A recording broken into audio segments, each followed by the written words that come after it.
정신 변호사님 나오셨습니다. 어서 오십시오. 네, 안녕하세요. 예. 오늘 뭐 비상기업 수습 방안 주로 좀 논의를 하는데 그 전에요. 네네. 조국 문제 좀 잠깐 한번 문제를 짚고 넘어가죠. 어제 그 대법원에서 조국이 대표의 12일 선고 그대로 진행하겠다 뭐 그런 입장을 밝혔는데 뒤에 이제 다만 선고 기일까지는 모든 가능성이 열려 있다 이렇게까지 밝혔어요.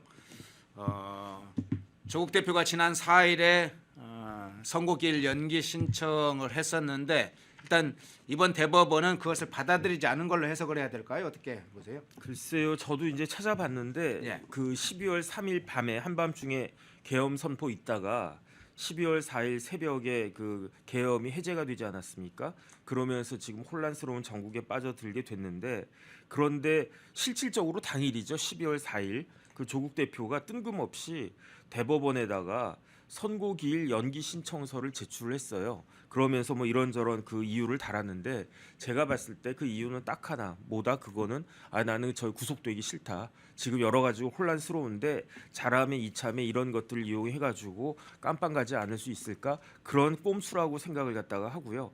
그리고 난 다음에 혹시 진행이 어떻게 되나 해서 매일매일 제가 체크를 하고 있는데 그런데 중간에 특별한 그 변동 사항은 없고요.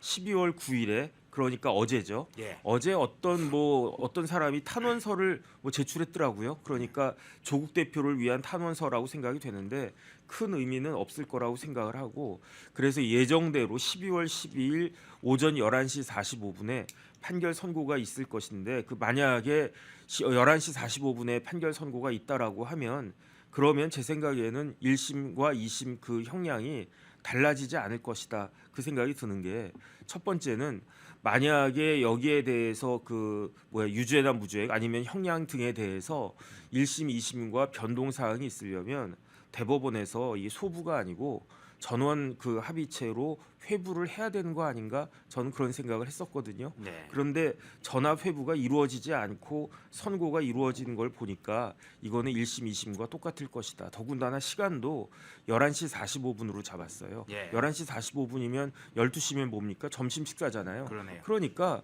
점심 먹기 전에 판결 선고 빨리 끝내고 그냥 아마 대법원 판결 이렇게 나올 겁니다. 피고인 조국에 대한 상고를 기각한다. 이렇게 딱 한마디 하고 그냥 뭐 주절주절 조금 할 것도 없이 그래서 끝나고 그냥 대법관님들 점심 식사로 가실 것 같다. 그러면 만약에 이게 바뀐다라고 하면 이러이러한 이유로 해서 원심 판결이 잘못됐고 그렇기 때문에 서울고등법원에 다시 파기 환송한다. 이런 내용이 나오려면 그래도 뭐 아침 10시나 아니면 대개 한 2시나 이때쯤부터 재판 시작해가지고 여유 있게 할 텐데 그렇지도 않고 이런 것들을 누가 제일 잘 알겠습니까?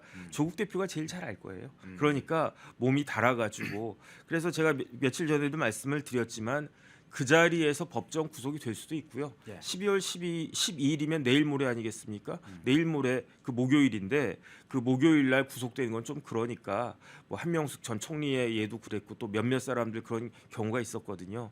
뭐 주말 보내고 월요일 정도에 그 감옥 가시라 대법원에서 이렇게 이야기할 수도 있을 것 같고 그런 생각이 듭니다. 그래서 지금까지는 특별한 변동 상황 없는 것으로 보인다. 그 생각이 듭니다. 근데 어제 대법원에서 기자단에 보낸 공지에 이 신상병 기일 변경이 없다, 선고 어떤 기일 변경이 없다 이런 것을 언론 기자단에 보낸 공지문에 이런 내용을 담았다고 하는데 통상적으로 이 주 사건을 할 때 이렇게 대법원에서 그런 사항을 공지를 미리 해주나요? 안 하죠. 안 안 하는데, 해요? 네, 아. 안 하는데 지금 워낙 이제 조국 대표는 일개 우리나라 제3당 아닙니까? 조국혁신당 거기 당 대표이고 그다음 워낙 또 이슈 메이커이고 그다음에 지금 상황 자체도 굉장히 전국이 혼란스러운 그런 상황이니까 그러니까 대법원에서 그냥 굳이 안 해도 될 말을 한 것이다. 저는 그렇게 생각이 됩니다. 예. 지금 말씀하신 대로 소부에서 원래 대법원 3부로 지금 예정돼 있었죠. 여기서 그냥 10일에 선고를 하는 걸로 볼 때 여러 가지 내용이나 선고기일 변경이나 전원 합의체로 이걸 옮기지 않은 거나 이런 거 볼 때 1, 2심에서 선고한 대로 2년 징역형 그대로 떨어질 거다 이렇게 예상을 하셨는데 그러면 뭐 구속 시점이 당일이든 월요일이든 주말이든 어떻든 간에 조국 대표는 상고심에서 최종심에서 이연이 확정되면 이제 의원직도 잃고 수감 생활이 시작되는데 당 대표직도 잃게 돼 있는데 이제 조국 대표의 그런 상황이 지금 이제 비상기업 국면에서 어떤 영향을 줄 수 있다고 보세요? 제가 봤을 때 뭐 큰 영향이 있겠습니까? 지금 조국 혁신당은 아무런 의미가 없어요. 오히려 계엄이 없고 그런 상황에서 윤석열 대통령이 그냥 온전한 힘을 가지고 있고 그렇다라고 하면 차라리 조국 대표는 기대한 바가 있었을 거예요. 네. 뭘 기대할 것인가? 그런 이제 확정이 되는 거 아니겠습니까? 12월 12일에 대법원 판결이 확정이 되면 그 다음부터는 대통령이 뭘 할 수 있느냐? 사면하고 복권을 할 수 있단 말이에요. 그러니까 그 김경수 그 복권 된 것처럼 조국 대표는 혹시 윤석열 대통령이 나를 복권해가지고 야당 맞게 경쟁 붙여가지고 그러면서 조금 혼란에 그 빠뜨릴 카드로 나를 복권해주지 않을까? 나를 사면 복권해주지 않을까? 그러면 수감 생활 하던 앞으로 2년 동안 그 깜빵에 있어야 되는데 일단 사면 복권 되면 조국 대표 입장에서 좋은 거죠. 깜빵에서 나오는 거니까. 그 다음에 잘하면 뭐 이런저런 정세를 타가지고 내가 뭐 대선 후보가 돼서 잘하면 뭐 그 이상도 될 수 있지 않을까?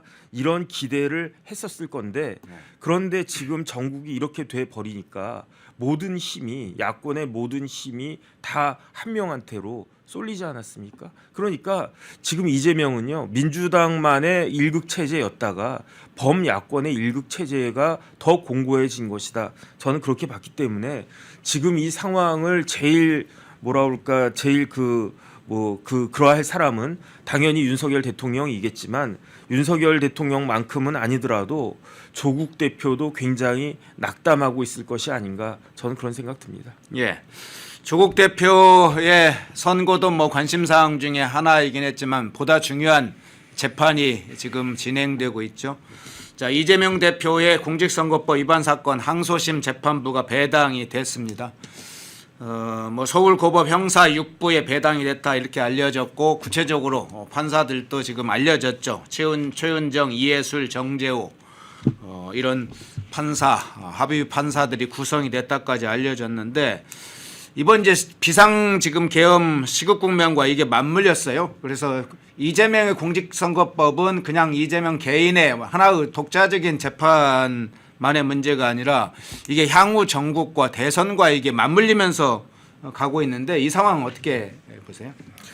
글쎄요, 전 참 안타깝다라고 생각하는 게 대통령이 왜 그런 판단을 했을까? 왜냐하면 이 서울고법의 그 이재명 대표 공직선거법 사건이 배당이 된 게 12월 6일이었다고요. 예. 그러면 아마 이런 일이 없고 그냥 뭐 계속 뭐 혼란스러웠겠죠. 뭐 감사원장도 탄핵하고 또 뭐 누구도 탄핵하고 온갖 그런 걸 갖다가 다 하긴 했었을 텐데 그다음에 예산도 그냥 정부 발목 잡으려고 뭐 이것도 깎고 저것도 깎고 뭐 심지어 호남 고속철도도 깎고 뭐 다 뭐 그러고 있지 않았습니까? 그래도 만약에 그냥 그 정상적으로 딱 흘러갔다라고 하면 조희대 대법원장의 의지도 있고 그다음에 지금 그 최은정 부장판사가 저랑 연수원 동기예요. 예. 그래서 저 얼굴도 기억이 나고 그러는데 최은정 부장판사가 굉장히 그냥 법대로 원칙대로 꼼꼼하게 그렇게 판결을 하는 그런 사람인데 주심이 이해슬 판사거든요. 예. 이해슬 부장도 마찬가지고 뭐 정재호 부장판사도 마찬가지고 그러니까 특별한 일이 없는 한 12월 6일이니까 내년 3월 5일까지는 판결이 나왔을 것이다. 저는 그 생각을 갖다가 했거든요.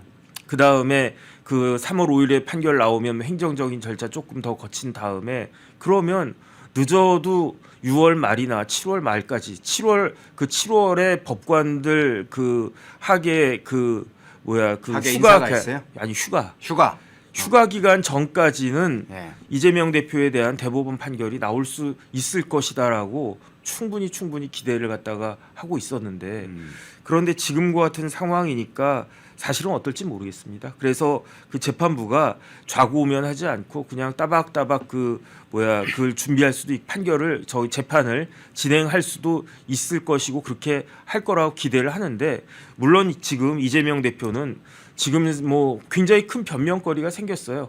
그래서 조금 있다가 뭐 조기 대선 있는다 뭐 그 이야기 있지 않습니까? 네. 그 다음에 뭐 대통령 탄핵 절차 들어간다 뭐 그런 이야기 있지 않습니까? 뭐 이런저런 정국을 갖다가 핑계 대면서 내가 이것 때문에 정신이 없고 바빠가지고 재판에 참여할 수 없다 그러면서 시간을 늦추려고 당연히 그렇게 할 건데, 물론 공직선거법에는 그런 경우에도 피고인이 궐석한 경우에도 재판이 진행되도록 하는 그런 규정이 있지만, 그런데 재판부가 과연 이렇게 할 것인가, 이거는 뭐 지켜봐야 될 것 같은데 참 여러 가지로 참 아쉬운 점이 많이 있습니다. 왜냐하면 이런 것만 없었으면 연말 연초에 약간 뭐 그냥 어수선한 분위기였다고 하더라도 충분히 내년 그 3월 그 초에는 판결이 나올 수 있었는데 하는 그런 아쉬움이 더욱더 진하게 남습니다. 예, 지금 재판부 이야기를 좀 해주셨는데 마침 좀 추가적으로 한번 여쭤볼게요. 네네.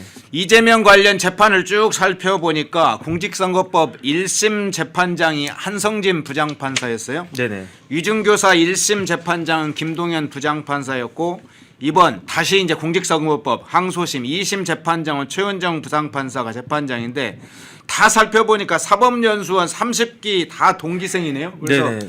이재명 재판부를 이 사법연수원 30기들이 운명을 결정하게 생겼네요. 상황이 보니까. 그게 그럴 수밖에 없는 게 네. 그 연수원 30기들이 2001년부터 판사가 됐거든요. 예. 그러면 24년 차 이렇게 판사 되니까 그 연수에는 대개 중앙지방법원에서, 그것도 형사부에서 있는 경우가 굉장히 많거든요.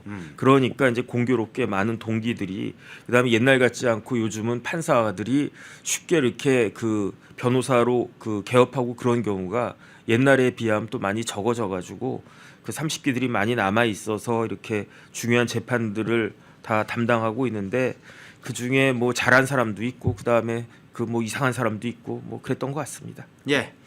자, 이재명 재판 문제는 지금 이제 속도가 어떻게 될지, 재판이 어떤 상황이 될지가 결정적으로 중요한 상황이 오고 있습니다. 내년 상반기에 예정대로 뭐 3월 초 이전에 결정인 항소심이 나면 이재명 공직선거법 재판에 상당한 그 결정에 따라서 영향을 받겠죠. 뭐 이준교사 재판부 구성은 아직은 알려지고 있지 않고 있는데, 이준교사 관련된 재판부도 조만간에 구성이 돼서 알려지겠죠. 그게 왜 그러냐면요. 예. 판결이 11월 15일 날 나왔잖아요. 예. 공직선거법. 예. 그런데 12월 6일에 이제 담당 재판부가 행정적인 절차 거쳐가지고 네. 배당이 됐단 말이에요. 예. 그런데 위증교사는 11월 25일 열흘 차이 났잖아요.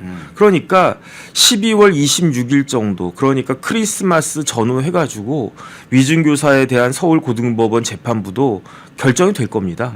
그러면은 양쪽으로 물론 이제 위증교사죄는 1심에서 무죄가 나왔기 때문에 조금 뭐 황당하긴 했지만, 어쨌든 그것도 충분히 고등법원에서 바로 잡힐 수가 있었을 것인데, 그런데 지금 너무 모든 것들이 그 안개 속으로 그냥 덮여버린 거 아닌가 싶습니다. 예. 이준교사 혐의와 관련해서도 열흘 차이가 공직선거법하고 1심 선고 차이가 났으니까 대략 그러면 열흘 정도 후면 재판부가 구성된다고 봐도 되겠네요. 제가 봤을 땐 그렇게 예측이 됩니다. 네. 네네. 자, 조국 이재명 대법원 그리고 법원에서의 항소심 지금 재판부 관련된 소식을 먼저 전해드렸고요. 자, 비상계엄 관련해서 전국 수습 관련 상황으로 한번 주제를 넘어가 보겠습니다. 먼저 수사 진행 상황을 먼저 살펴보겠습니다.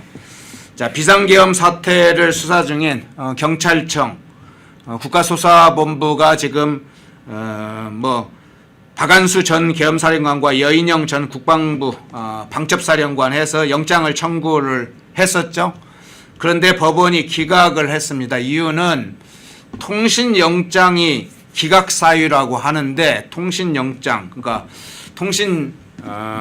통신영장이 기각이 됐는데 그 사유를 보니까 수사기관이 중복해서 지금 영장을 청구하고 있다. 이게 이제 기각 사유로 지금 알려져 있습니다. 법원이 일단 이 부분 수사기관의 중복 수사에 대해서 일단 제동을 걸었다고 평가를 해야 되나요? 그래서 저는 사실은 좀 납득이 되지가 않았었어요. 영장이 기각됐다고 그래서 이게 영장이 기각이 될 사안인가. 박안수 계엄사령관은 뭐 조금 그나마, 왜냐하면 박안수 계엄사령관은 자기도 모르는 가운데 얼떨결에 계엄사령관이 된 것처럼 그렇게 비춰지는데 아직까지는 앞으로 또 수사 결과 어떻게 될지 모르겠지만 하지만 다른 사람도 아니고 여인형 전 그 방첩사령관 같은 경우에는 방첩사령관이 옛날로 치면은 보안사 그다음에 기무사령관 아니었습니까? 예. 그런데 누가 봐도 핵심적인 역할을 한 사람은 여인형이다 이렇게 보여졌는데 그런데 왜 통신영장이 기각이 됐지? 참 이상하다라고 생각을 했는데 나중에 이제 그 알고 보니까 영장이 여기저기서 막 온 거예요. 그러니까 경찰에서도 영장이 들어오고 검찰에서 들어오고 심지어 뭐가 뛰니까 모두 뛴다고 공수처까지 지금 막 그러고 있지 않습니까? 그런데 이게 뭐가 문제냐면요. 이런 식으로 영장이 발부가 됐을 때 영장이 발부가 되면 압수수색 영장이 발부가 되면 압수하게 되는 거잖아요. 그럼 그 압수물을 왜 압수합니까? 이거를 나중에 재판에서 증거로 사용하기 위해서 압수를 하는 건데 그런데 만약에 그 영장이 잘못됐다라고 인정이 되면 예컨대 지금 검경 수사권 조정된 상황에서 검찰이 수사할 수 있는 부분이 그 제한이 되어 있는데 그걸 넘어서 검찰이 수사를 했다. 그러면 위법한 수사 아니냐 이런 논란이 있을 수 있고요. 그러면 위법한 수사를 통해서 확보된 그 증거들은 그거는 증거로서 그 증거 능력이 없어지게 되는 거거든요. 네. 이런 것들을 지금 법원이 좀 그 우려한 것이 아닌가? 그래서 이렇게 하지 말고 그냥 그 체계적으로 권한이 있는 사람이 영장 청구를 해라. 이런 식의 그 이야기가 아닌가? 저는 그렇게 그 생각이 되는데 이런 부분들도 빨리 그 조정이 되지 않을까 그런 생각이 듭니다. 그러면 현재는 이제 검찰도 수사를 하고 있고 경찰도 계속 수사를 하고 있고 공수처도 수사에 나섰는데 네네. 그러면 이제 일단 수사기관만 3개의 수사기관이 이후에도 이 통신영장 포함해서 추가적으로 다른 인물들에 대한 압수수색 영장 이런 걸 계속 청구할 수 있잖아요. 네네. 그러면 추가적으로 법원이 제동을 또 걸 수도 있겠네요. 그럴 가능성도 있는 거죠. 더군다나 어제인가요? 그 법원행정처장이 네. 국회 나와가지고 검찰이 내란 수사하는 것이 맞는 것인가 여기에 대해서 의문이 있다. 그 다음에 검찰이 내란 수사하는 것이 맞느냐 의문이 있다라고 하는 거는 공수처도 내란죄에 대해서 수사하는 것이 맞는가 여기에 대한 의문이 있다는 거거든요. 왜냐하면 지금 검찰이 수사할 수 있는 분야 지난번에 문재인 대통령 퇴임하기 직전에 검수완박 한다고 해가지고 온갖 난리를 갖다가 막 피지 않았습니까? 그래가지고 뭐 몇 개로 이제 몇 가지 분야로 검찰 수사권이 그 조정이 됐는데 그 검찰의 수사 대상에 내란죄는 들어가 있지가 않아요. 왜냐하면 내란죄 같은 거를 수사할 일이 과연 있을까 해가지고 검찰이 그 당시에 검찰이 이런 부분들에 대해서 그 신경을 안 썼던 것 같은데 그런데 지금 이런 상황이 펼쳐졌단 말이죠. 그러니까 그 검찰에서는 검찰의 이게 특별수사본부에서는 일단은 직권남용으로 걸고 직권남용과 관련성이 있다라고 내란죄를 인정을 해가지고 내란죄까지도 수사한다 이 그 논리였는데 법원에서 그게 과연 맞나 지금 의문을 가지고 있다는 이야기죠. 맞다 틀리다 이야기한 건 아닌데 예. 마찬가지로 공수처도 고위공직자 범죄는 모조리 다 수사할 수 있다 그게 아니고요. 예. 공수처법에 그 수사할 수 있는 범위가 딱 그 잡혀져 있어요. 그렇기 때문에 근데 그 공수처법에 공수처가 수사할 수 있는 범죄에 고위공직자 범죄에 내란죄는 없거든요. 그러니까 마찬가지로 그러면은 공수처도 이거 직권남용죄 걸고 관련된 범죄로 내란죄를 갖다가 할 것이다 이렇게 주장을 하는 건데 그 다음에 이제 좀 이따가 이야기가 되겠지만 공수처법에 보면은 다른 기관 결국 검찰하고 경찰인데 그 검찰하고 경찰이 중복해서 수사할 경우에 공수처가 그 사건 나한테 보내라 그러면 무조건 보내도록 되어 있단 말이죠. 예. 공수처법에. 그러니까 검찰이 수사하는 게 공수처장이 사건 보내라고 했는데 검찰이 계속 수사하는 거는 나중에 이것도 또 문제가 될 수 있어요. 왜냐하면 그 순간 그 검찰은 그 수사를 계속할 수 없다라고 주장할 여지가 있으니까. 그런데 경찰은 조금 또 빠져나갈 수가 있단 말이죠. 왜냐하면 이거는 저 내란죄를 공수처에서 수사할 수는 없는 거니까. 이런 식의 지금 굉장히 그 우리나라 수사기관이 3개가 있어가지고 그게 막 얽히고 설켜가지고 옛날처럼 일률적으로 검찰이 수사를 지휘하고 그 밑에 경찰이 보조해주고 그런 시스템 이어가지고 그때는 이제 수사가 아주 빠릿빠릿하게 잘 진행이 됐는데 효율적으로 지금은 뭐 세계 기관이 서로 이거는 내 거다 이거는 내 거다 막 이렇게 그러는 그 지경이어 가지고 이런 혼란이 또 야기가 되고 있는 것 같습니다. 예. 그러면 지금 말씀하신 사항들 공수처법에 중복되는 사건 수사가 중복으로 진행될 경우에 수사 진행 정도나 상황을 봐서 다른 수사기관이 공수처에 사건 이첩을 해야 된다. 공수처가 요청을 할 경우에 사건 이첩을 따라야 된다. 이렇게 하면 결과적으로는 지금 공수처가 수사를 하게 되느냐 이게 이제 지금 하나의 쟁점으로 떠올랐잖아요. 지금 네. 상황은 어떻습니까? 지금 뭐 공수처는 하겠다는 거 아니겠습니까? 네. 공수처에 있는 모든 역량을 모든 그 검사와 공수처 모든 수사관들 동원해 가지고 이 사건을 수사하겠다라고 했는데 제가 봤을 때 지금 공수처가 이렇게 막 끼게 되면요. 네. 법리적으로도 문제가 생기고 다른 걸 다 떠나 가지고 지금 공수처가 능력이 없는 것으로 거의 판명되지 않았습니까? 그 조금 전에 그 최은정 재판부 그 이야기했지만 서울고검 형사6부에서 어떤 판결했습니까? 손준성 검사장에 대해서 1심에서 유죄가 나왔는데 예. 항소심에서 무죄 때렸잖아요. 예. 그 이야기는 뭐냐면은 공수처가 유죄 받아낸 거의 유일한 사례가 그 손준성 검사장 사건이었는데 그것도 항소심에서 결국은 무죄가 나왔다는 거 아니겠습니까? 그만큼 공수처를 믿을 수 있는 사람은요 아무도 없어요. 지금 뭐 여당뿐만 아니라 이 공수처를 만든 민주당과 조국혁신당도 공수처를 믿지 못하는데 그런데 괜히 지금 뭐 이럴 때 나도 숟가락 하나 얹겠다 이런 모습을 보여주는 것은 적절하지 않다. 그냥 지금 하고 있는 사건들이나 열심히 해라. 저는 그런 생각이 듭니다. 근데 그 공수처법에 보니까 뒤에 이제 이런 사항이 안 보이더라고요. 그러니까 수사기관이 공수처가 요구하면 사건 이첩을 요구하면 수사기관을 이를 응해야 된다. 이렇게 규정은 돼 있다고 말씀을 주셨는데 네네. 제재 수단이 없더라고요 보니까. 그거는 제재 수단이 중요한 게 아니에요. 네. 제재 수단이 중요한 게 아니고 그렇게 수사를 해서 수사한 결과가 그 재판에서 인정이 될 수 있는지 여부인 거죠. 그러니까 공수처장이 너 수사하지 마라고 했는데 검찰총장이 그냥 수사해. 그럼 뭐 검찰총장이 뭐 징계받고 이런 문제가 아니고 공수처가 수사하지 말라고 했는데 검찰이 수사해 가지고 이런 거 뭐 압수수색도 하고 뭐 진술도 받아내고 그런데 나중에 법원에서 이거는 검찰이 불법하게 수사한 거니까 인정될 수 없다. 그러면 모두가 다 도로 항의되는 거 아니겠습니까? 이런 게 문제가 되는 거고 그렇기 때문에 이런 문제 야기시키지 않으려면 공수처는 가만히 있어야 된다. 저는 그 생각이 듭니다. 예. 자 이제 수사 조금 구체적인 상황을 한번 좀 살펴볼게요. 자 어제 검찰 특수본이 검찰이라고 그냥 약칭을 하죠. 검찰이 김용현 전 국방부 장관 영장 청구했다는 소식은 앞서 간단하게 소식을 전했습니다. 검찰에서는 김용현 전 국방부 장관을 비상계엄을 실제로 계획하고 주도한 당사자다 이렇게 보고 있습니다. 그래서 구속영장을 청구를 했고 간단하게 제가 앞서서 어떤 내용이 담겼다 이렇게만 전해드렸는데요. 지금 검찰이 보고 있는 김용현 전 장관에 대한 주 혐의 내용이 어떤 것인가요? 혐의 어마어마하죠. 뭐 간단하게 직권남용도 들어있지만 첫 번째 내란죄, 그 다음에 군형법에는 반란죄도 있어요. 그 다 해당이 될 겁니다.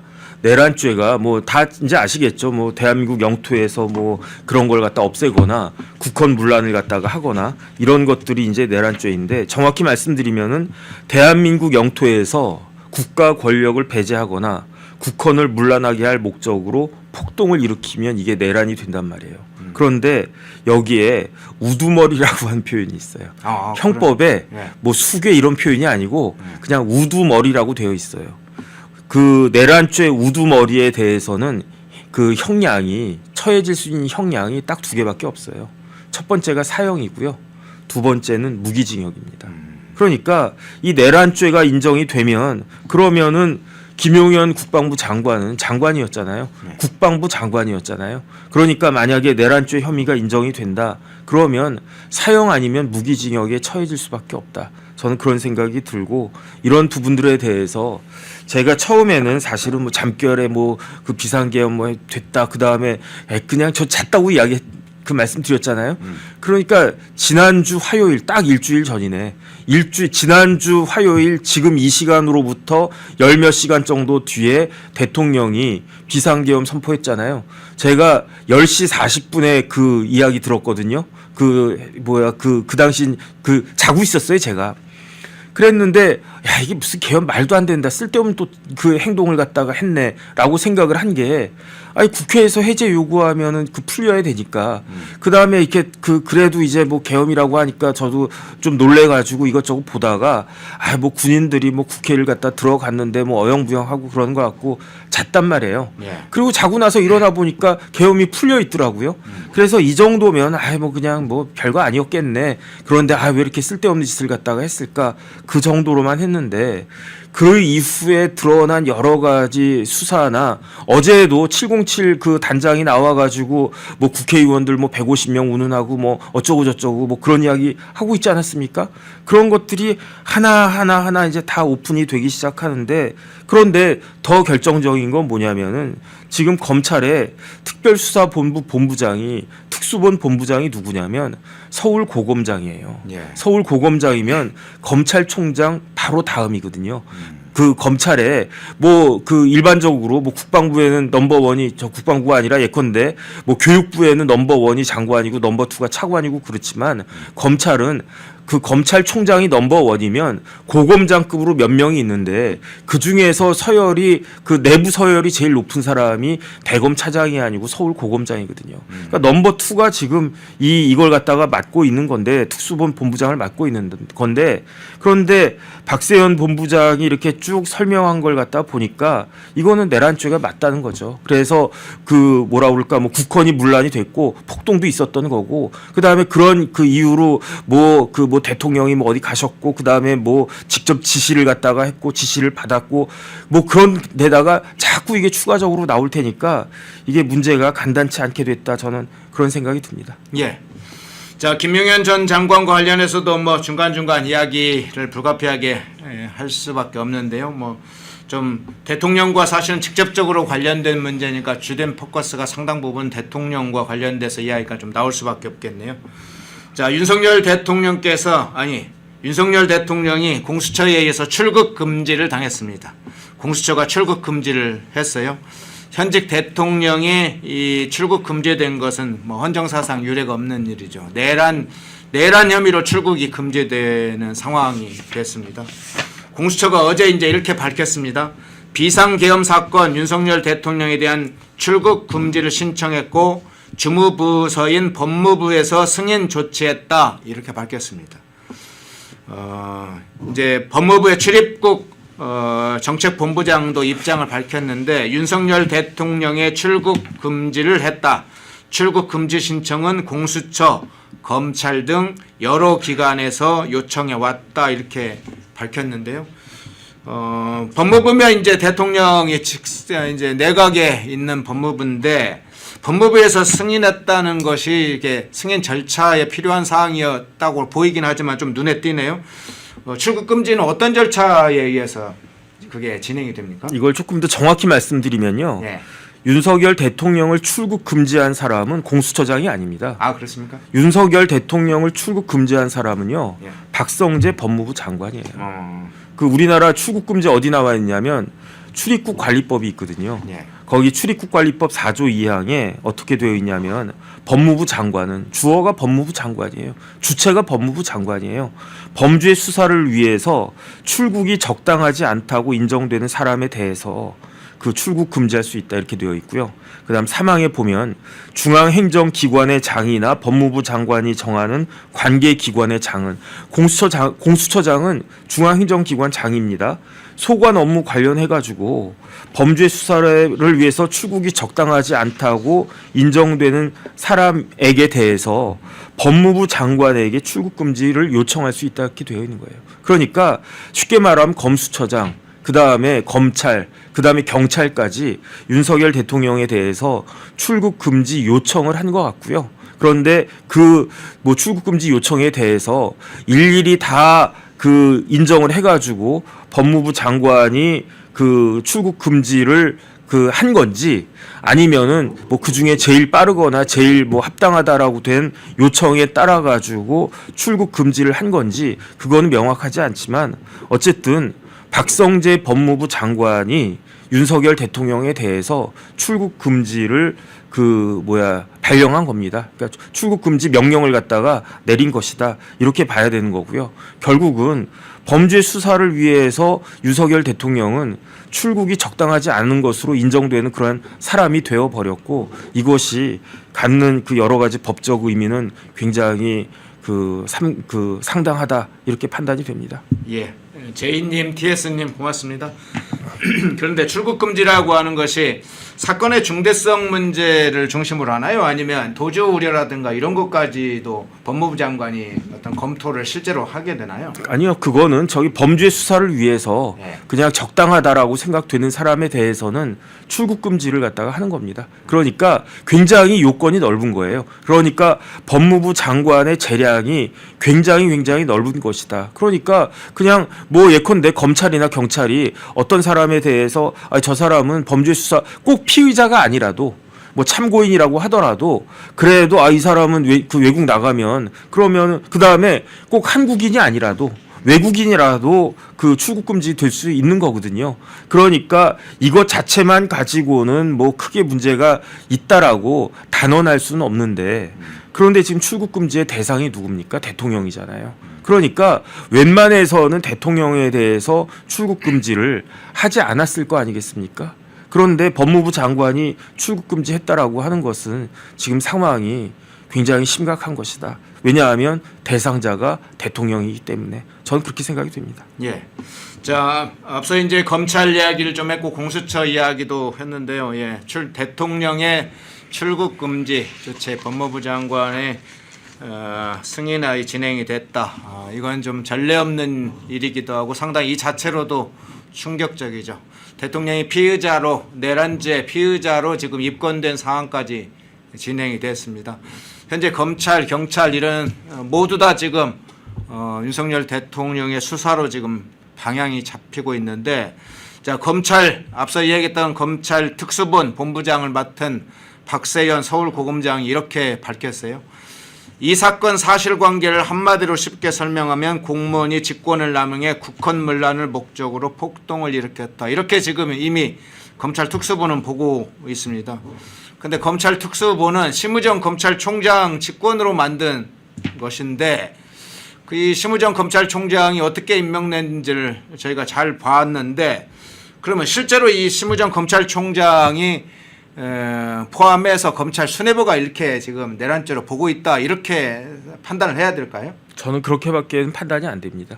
왜냐하면 지금 제가 좀 전에도 말씀드렸잖아요. 박세현은 그러니까 검찰의 넘버가 넘버 1이 심우정이라고 하면 넘버 2가 박세현이란 말이에요.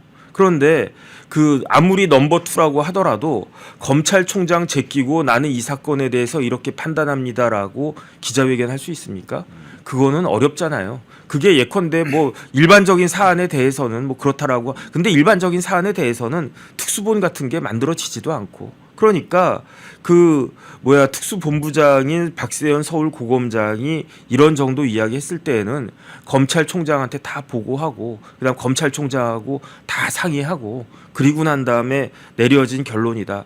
그러니까 제가 할 말이 없는 거예요. 왜 할 말이 없냐? 제가 모두에도 말씀드리지 않았습니까? 제가 12월 4일 막 이럴 때에는 이게 이 정도 가지고 무슨 내란죄냐? 내란죄라고 하는 게 사실은 범하기가 굉장히 어렵다. 저 같은 사람이 내란죄 범할 수 있습니까? 범할 수 없어요. 그다음에 우리나라에서 내란죄가 인정된 케이스가 몇 건 되지도 않는단 말이에요. 그래가지고 더군다나 제가 제일 중요하게 봤던 거는 뭐 6시간도 안 돼가지고 그래서 계엄이 풀렸는데 이 정도 가지고 무슨 내란이라고 하나? 저는 처음에 그렇게 생각을 했었는데 그런데 저보다 훨씬 더 많은 인포메이션 자료 뭐 이것저것 다 알고 있는 사람들이 누구냐? 그게 검찰 관계자들이잖아요. 그러니까 대표적인 게 박세현 고검장 이런 사람들인데 이런 사람들이 이렇게 결론을 내렸다라고 했는데 제가 아무리 빠득빠득 그건 아닐 것이다 이렇게 이야기해봤자 그거는 의미가 없는 것이다. 저는 지금 그런 생각이 듭니다. 예, 수사 상황을 좀 한번 살펴봤고요. 정치권으로 한번 넘어가 보겠습니다.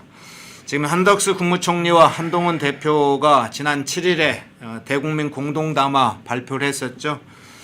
그 이후에 민주당의 공세가 굉장히 강하게 한덕수 총리와 한동훈 대표를 향하고 있습니다. 집약하면 이제 내란 동조자들이다. 제2의 쿠데타를 하고 있다.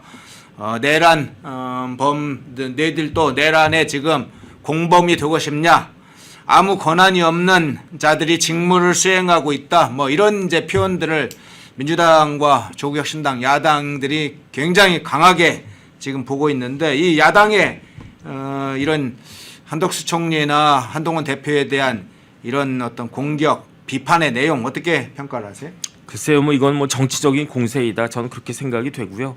그 다음에 한덕수 국무총리가 무슨 권한이 없습니까? 한덕수 총리는 국무총리잖아요. 네. 그 다음에 지금 대통령이 그 자유롭게 그 직무를 집행할 수 있는 상황도 아니잖아요. 그러니까 그 국무총리로서 이런저런 일을 갖다가 하는 거고, 그 다음에 원래 뭐 당정 협의 같은 거 계속 있지 않았습니까? 그러니까 당과 그 정부하고 사이에 여당과 정부하고 사이에 이런저런 협조 관계가 필요한 건 당연한 거고, 더군다나 지금 같은 아주 특별한 상황에 있어서는 더 특별한 그러한 관계가 필요한 것은 당연한 것이다. 이렇게 그 판단이 되는 건데, 그런데 어쨌든 지금 너무 상황이 어려우니까 정치적으로 민주당이 어마어마하게 계속 공격을 하고 있구나, 이렇게 판단이 됩니다. 예.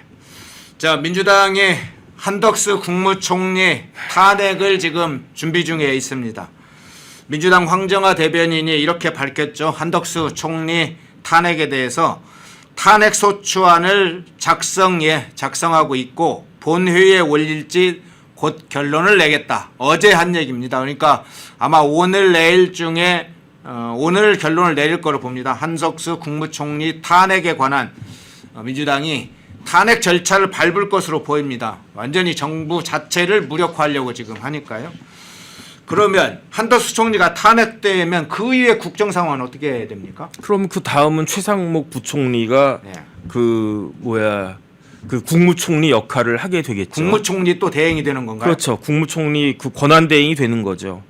그런데 중요한 거는 지금 그 원래 그 일사부재의라고 해가지고 그 정부는 그 국회는 한 번 부결된 안건은 같은 회기 중에 다시 발의하거나 제출하는 게 안 되거든요. 예. 그런데 지난번에 그 윤석열 대통령에 대한 탄핵안, 지난 토요일 날 의결됐던 그 탄핵안은 정기 국회 때 이루어진 거예요. 그런데 그 정기 국회가 아마 오늘까지인 걸로 제가 알고 있는데, 네. 그러면 내일 다시 임시회의 소집해가지고 탄핵소추안, 대통령에 대한 탄핵소추안 내일 올리는 거는 뭐 100% 기정사실이라고 민주당에서 이야기하고, 그리고 난 다음에 추가적으로 한덕수 총리나 아니 뭐 누구 더 추가해가지고 탄핵 소추안을 같이 올릴지, 아니면은 뭐 여론 그 향방 봐가지고 해도 너무한다. 지금 나라가 이렇게 엄청나게 지금 혼란 중인데 국무총리까지 이렇게 하는 거는, 그거는 오히려 민주당이 더 나라를 혼란스럽게 하는 거 아니냐, 이런 역풍이 반드시 있을 거 아니겠습니까? 예. 왜냐하면은 한덕수 총리에 대한 탄핵 소추안은요 당연히 가결되겠죠. 뭐 과반이면 되니까. 그 다음에 이제 윤석열 대통령에 대한 탄핵 소추안은 어떻게 될지 모르는 거고. 그런데 과연 한덕수 총리에 대한 탄핵 소추안을 내일 할까요? 저는 그 생각은 안 드는 게, 왜 그러냐면, 그러면은 국민의힘 입장에서는 총리 탄핵안이 가결이 됐는데 아직까지 그 국민의힘 당론은 윤석열 대통령에 대한 탄핵은 반대한다라고 하는 것이 아직까지 국민의힘의 당론이잖아요. 네. 그런데 국민의힘은 여론의 비판으로부터 어느 정도는 좀 자유로울 수가 있는 거죠. 총리까지 탄핵했는데 그럼 대통령까지 탄핵이 되어야 된단 말이냐, 이런 이야기가 나올 수 있으니까, 그러니까 그런 부분들 잘 감안해가지고 내일 탄핵소추안을 올릴지 말지를 검토할 것이다. 저는 그런 생각이 드는데, 만약에 지금 같은 상황에서 그 민주당이 그래도 우리나라 제1당인데 우리나라 그 국정에 대해서 조금이라도 단 1이라도 그 책임감이 있다라고 하면 한덕수 총리까지 그 탄핵소추안을 내는 것은 그거는 말이 안 된다. 저는 그런 생각 듭니다. 예. 자, 그러면 이제 국민의힘 내부로 돌아가 보죠. 자, 지금 여러 가지 뭐 의견을 주시는 것 같습니다. 탄핵과 관련된 의견을 주시고 윤석열 대통령에 관련된 의견 주시고 내란죄 관련해서 적용이 적절한지에 대해서도 여러 가지 의견을 주십니다. 다만 이제 특정 개인에 대한 비난은 좀 자제를 해주시기 바랍니다. 주로 이제 내용에 관련해서 여러 가지 의견이 있으시면 그 의견을 많이 주셨으면 좋겠습니다. 자, 국민의힘 내부로 돌아가 볼게요. 지난 5일에 모세훈 서울시장, 홍준표 대구시장, 김태흠 충남지사 한 11명의 시도지사들이 모여서 국민의힘 시도지사 협의회에서 입장을 밝혔죠. 합의된 내용으로 입장을 밝혔는데 그 내용이 이렇게 밝혔죠. 윤석열 대통령은 책임 총리가 이끄는 비상거국 내각을 구성하고 이선으로 물러나야 한다 이렇게 밝혔고요. 어제 이제 홍준표 대구시장 보니까 대통령 빨리 하야해야 된다, 임기를 단축을 해야 된다, 좀 이런 강하게 톤이 점점 높아지고 있던데 한동훈 대표도 7일에 질서 있는 퇴진을 이야기를 했습니다. 그리고 오늘 국민의힘에서 비상계엄 수습 방안에 관해서 밝히는 걸로 지금 공개가 됐는데 한동훈 대표가 생각하는 이제 질서 있는 퇴진이라는 게 어떤 건지 아직까지 구체적으로 계획이 좀 세부적으로 알려져 있지 않습니다. 전체적으로 지금 한동훈 대표 그 이야기도 그렇고 국민의힘 내부가 전체적으로 어떤 방향으로 지금 논의를 하고 있고 어떤 방향으로 가시라고 봅니까? 글쎄요, 저는 잘 모르겠어요. 예. 제가 국민의힘 관련되어 있는 사람도 아니고 그렇기 때문에 그냥 옆에서 지켜보는 사람일 뿐 아니겠습니까? 그런데 일단은 그 국민의힘 시도지사 협의회에서 이야기한 게 가장 리즈너블하고 합리적인 거예요. 대통령이 이선으로 퇴진하고 책임 총리가 이끄는 비상 거국 내각을 구성하자. 이거보다 더 합리적인 방안이 어디겠습니까? 이것보다도 더 질서 있는 그러한 수습 방안이 어디 있겠습니까? 그런데 중요한 건 뭐냐면은 이 안을 민주당 특히 이재명 대표가 받지 않을 거잖아요.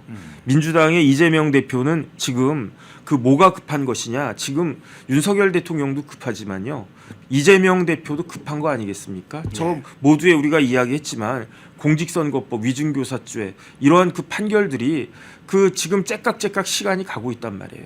그러니까 만약에 탄핵이 이제 소추가 의결이 돼도 그래도 예컨대 그 탄핵 결정이 나오고 그리고 난 다음에 60일 이내에 그 대통령 선거 있게 되는데 그 기간이 아무리 짧게 잡아도 6개월은 걸릴 거 아니에요. 네. 그런데 만약에 법원이 진짜 원칙대로 딱딱딱하면 6개월 만에 판결 선고가 나올 수도 있는 거 아닙니까? 그러니까 이재명 대표 입장에서는 책임 총리가 이끄는 비상거국 내각 한가한 소리 하고 있네. 지금 이렇게 되어 있는 거고요. 그러니까 이재명 대표 입장에서 제일 좋은 거는 하야 아니면은 탄핵인 거죠. 하야가 좋을 수도 있고 탄핵이 좋을 수도 있어요. 이재명 대표 입장에서는 하야는 왜 좋으냐? 만약에 윤석열 대통령이 오늘 이 시간부로 하야한다라고 하면 내년 2월 한 중순쯤에는 대통령 선거 하게 되지 않습니까? 그러면 지금 과연 지금 같은 혼란한 국민의힘 여당이 여기에 대해서 대비할 수 있겠는가? 그 다음에 탄핵 소추가 되면 어떻게 되겠습니까? 탄핵 절차 진행되고 막 그러는 과정에서 이것도 나오고 저것도 나오고 그러면 민심이 더 민주당 쪽으로 쏠릴 것이다라고 이재명 대표 기대할 테니까 둘 중에 이제 꽃놀이표를 갖다가 들고 있는 것이 아닌가 지금 그런 생각을 하고 있는데 이런 상황에서 제가 봤을 때 한동훈 대표는 그 질서 있는 퇴진 이야기 했는데 여기에 대해서 본인이 어떠한 보관을 가지고 있는가 빨리 그 답을 갖다가 내놔야 되는데 그런데 빠르고 정확한 답을 내놔야 될 것 같아요. 제가 봤을 때 너무 급하게 빨리빨리 했다가 저기 말이 되냐 이렇게 되면 그러면 오히려 더 혼란스러울 거고 그 다음에 이제 정확한 답 내놓는다고 장고하다 보면 장고 끝에 악수를 두게 되면 의미가 없는 게 될 테니까 그러니까 지금 그 국민의힘은 지금같이 비상 상황이 어디 있겠습니까? 그러니까 잘 대응을 해야 되는데 걱정되는 마음이 사실 많이 있습니다. 네, 지난 7일에 이제 탄핵 소추 관련해서 투표 불성립으로 끝날 당시에 국민의힘과 또 지금 며칠이 지났습니다. 그 사이에 지금 국민의힘 의원들의 당협 사무실부터 해서 약간 폭력성 테러 같은 것들이 막 벌어지고 있잖아요. 네네. 막 그 사무실에 달걀, 밀가루 이런 투척들이 일어나고 물론 평화적인 방식으로 항의하는 경우도 있지만 대규모 막 인력이 가서 지금 국민의힘 의원들 압박하고 있고 문자 폭탄이 막 어마어마하게 쏟아지고 있다고 해요. 지금 그러면 일주일 그 지난 7일 이후에 약 4일 정도가 이제 지났는데 그 사이에 국민의힘 의원들이 지금 처하고 있는 심리적인 상황이랄까요? 이 압박이랄까 이런 것들은 지금 세간의 어떤 동향을 볼 때 어떻게 보세요? 글쎄요, 이제 탄핵과 관련해서 네. 탄핵 심판에 대한 판단권은 헌법재판소에 있습니다. 네. 하지만 탄핵 소추에 대한 판단권은 국회에 있다고요. 그러니까 만약에 국민의힘 의원들이 일치 단결해가지고 탄핵만은 절대로 안 된다. 그렇게 해가지고 이렇게 똘똘똘 뭉치면은 아마 탄핵 절차로 들어가는 그 입구를 막을 수는 있을 거예요. 네. 그런데 여기에서 이탈표가 하나씩 둘씩 나와가지고 8표만 나오면은 그거는 게임 끝나는 거고요. 이 지금 같은 상황에서는 탄핵이 되면 탄핵 결정이 나오지 않을 가능성이 굉장히 적지 않습니까? 그러니까 어쨌든 여기에 대해서 국민의힘 국회의원들 한 사람 한 사람의 판단이 매우 역사적으로 중요할 것이다. 지금 2024년 12월이 이렇게 역사의 경랑 속으로 그 휘몰아 들어가게 될 줄은 진짜 저는 꿈에도 생각을 못했는데 어쨌든 지금 어떻게 판단하느냐에 따라 가지고 지금 우리나라가 앞으로 우리나라의 장래가 휙휙 바뀔 수 있을 것이다. 그런데 우리나라는 이미 탄핵으로 인해 가지고 불행한 그 경험을 했던 그러한 그 역사가 있지 않습니까? 그러니까 그것을 거울 삼아 가지고 정말로 제대로 된 판단을 그 국민의힘 국회의원들이 잘 하기를 진짜 기대하고 있는데 그런데 한번 지켜봐야 될 것 같습니다. 예. 지난 7일에 이 윤석열 대통령 탄핵 소추안이 진행될 당시에 그 표결 당시에 우원식 국회의장의 모습을 봤을 겁니다. 국민의힘 의원들이 김건희 여사 특검법 제2안을 투표한 다음에 거의 모든 사람이 뭐 안철수 의원을 제외하고 모든 의원들이 모두 본회의장을 나갔죠. 그래서 결과적으로는 투표 불성립으로 부결되는 상황이 됐는데요.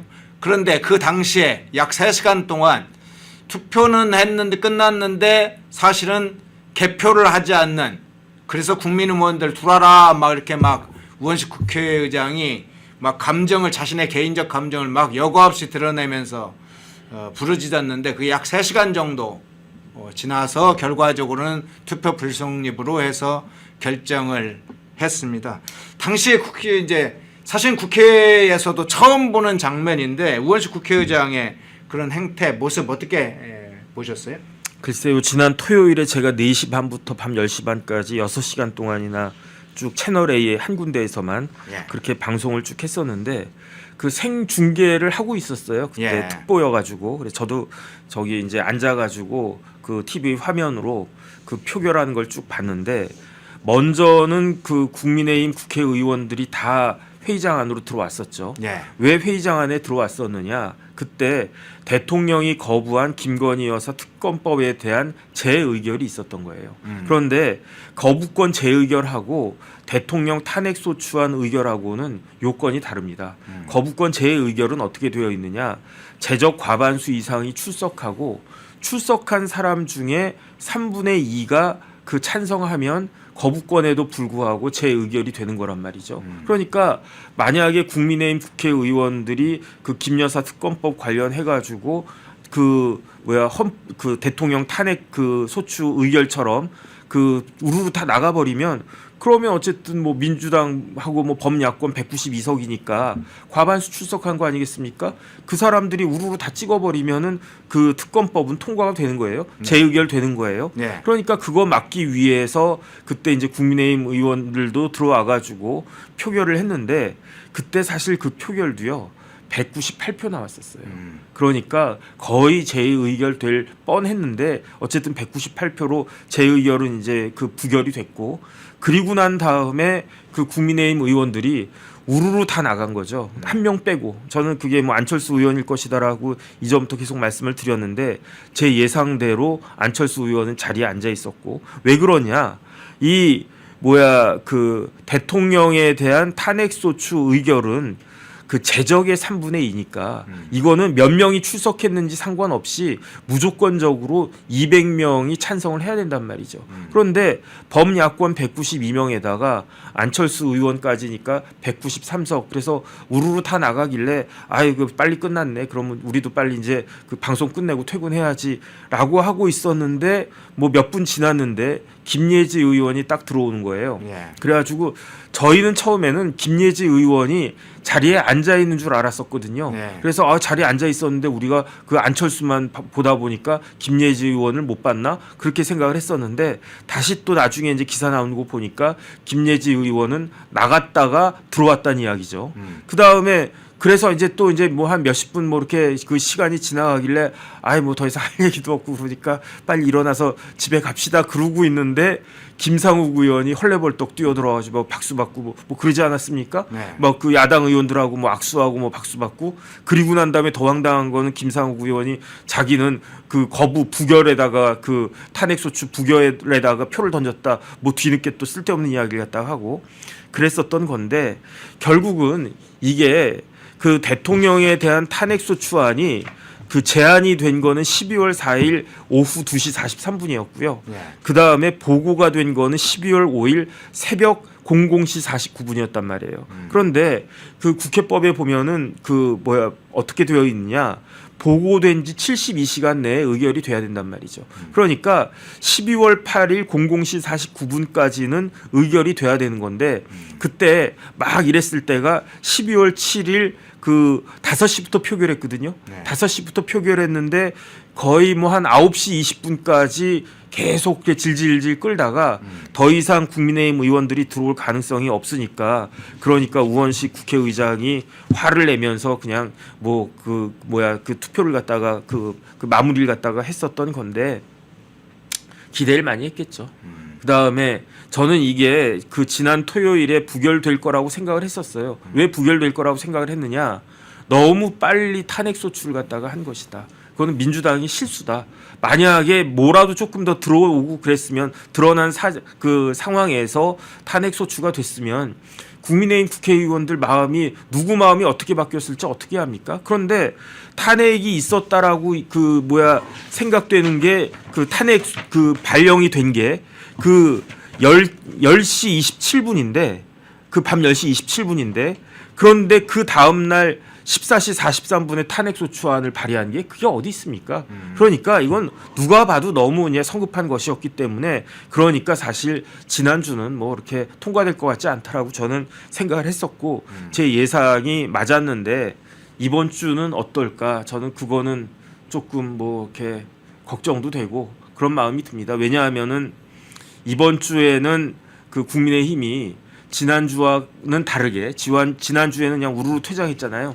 이번 주에는 다 남아서 국회의원들이 당론으로는 이제 부결로 정하고, 각각 탄핵소추를 그 찬성할지 여부는 국회의원들, 국민의힘 국회의원들 108명 개개인들의 마음에 달리게끔 그렇게 하겠다라고 그 이야기를 갖다가 하니까.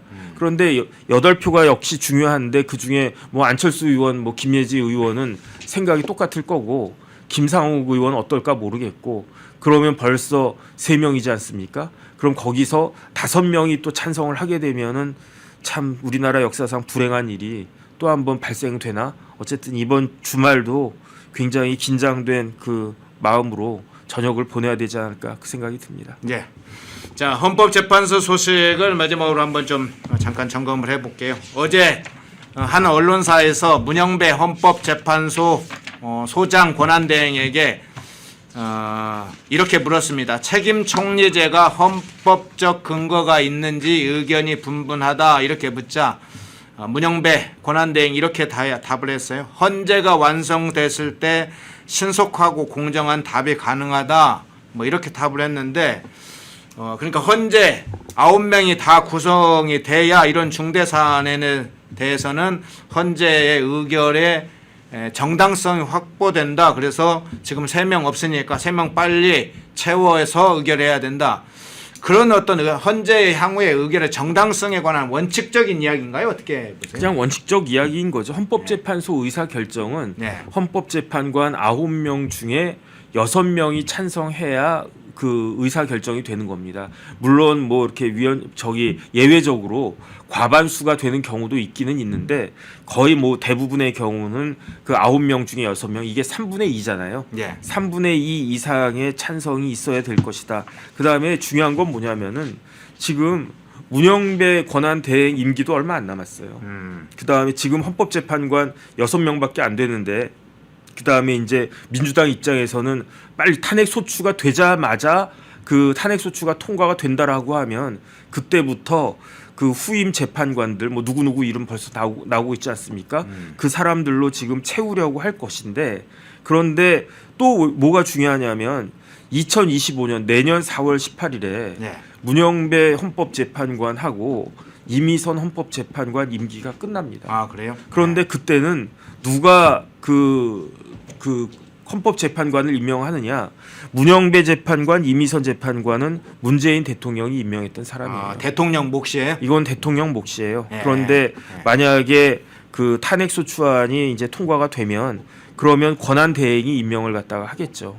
그러니까 아마 그 전에 그 민주당에서는 막 속도를 갖다 내가지고 문영배, 이미선 두 헌법재판관이 임기가 끝나기 전에 탄핵 결정 낼 수 있게끔 굉장히 서두르지 않을까 저는 그런 생각이 듭니다. 그렇군요.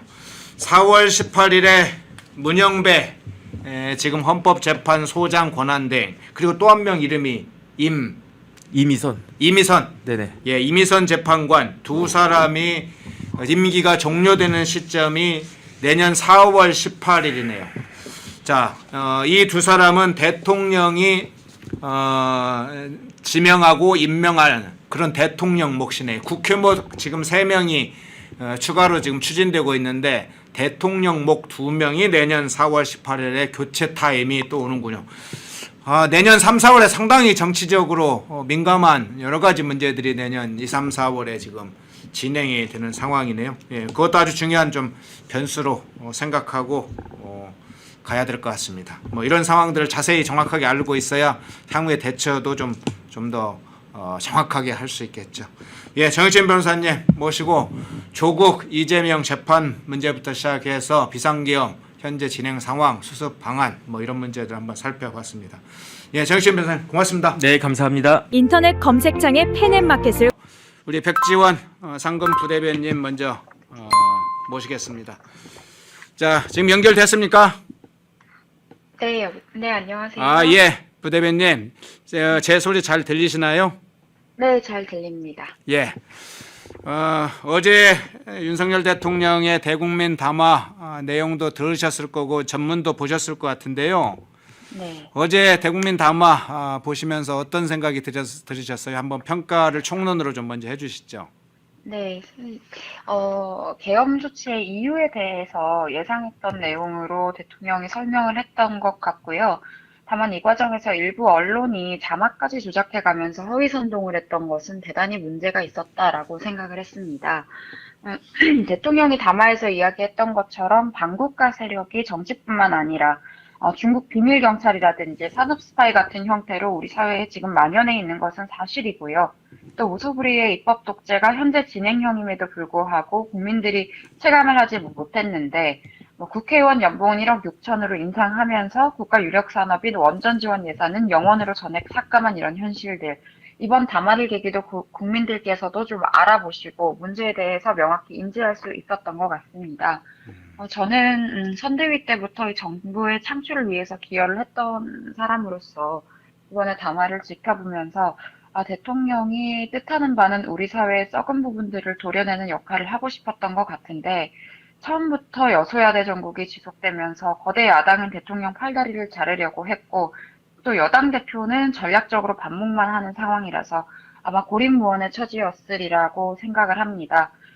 계속 이렇게 정치인들의 이전 투구가 지속되는 상황에서 이런 조직들을 다루는 것도 어려움이 있었던 것 같고요.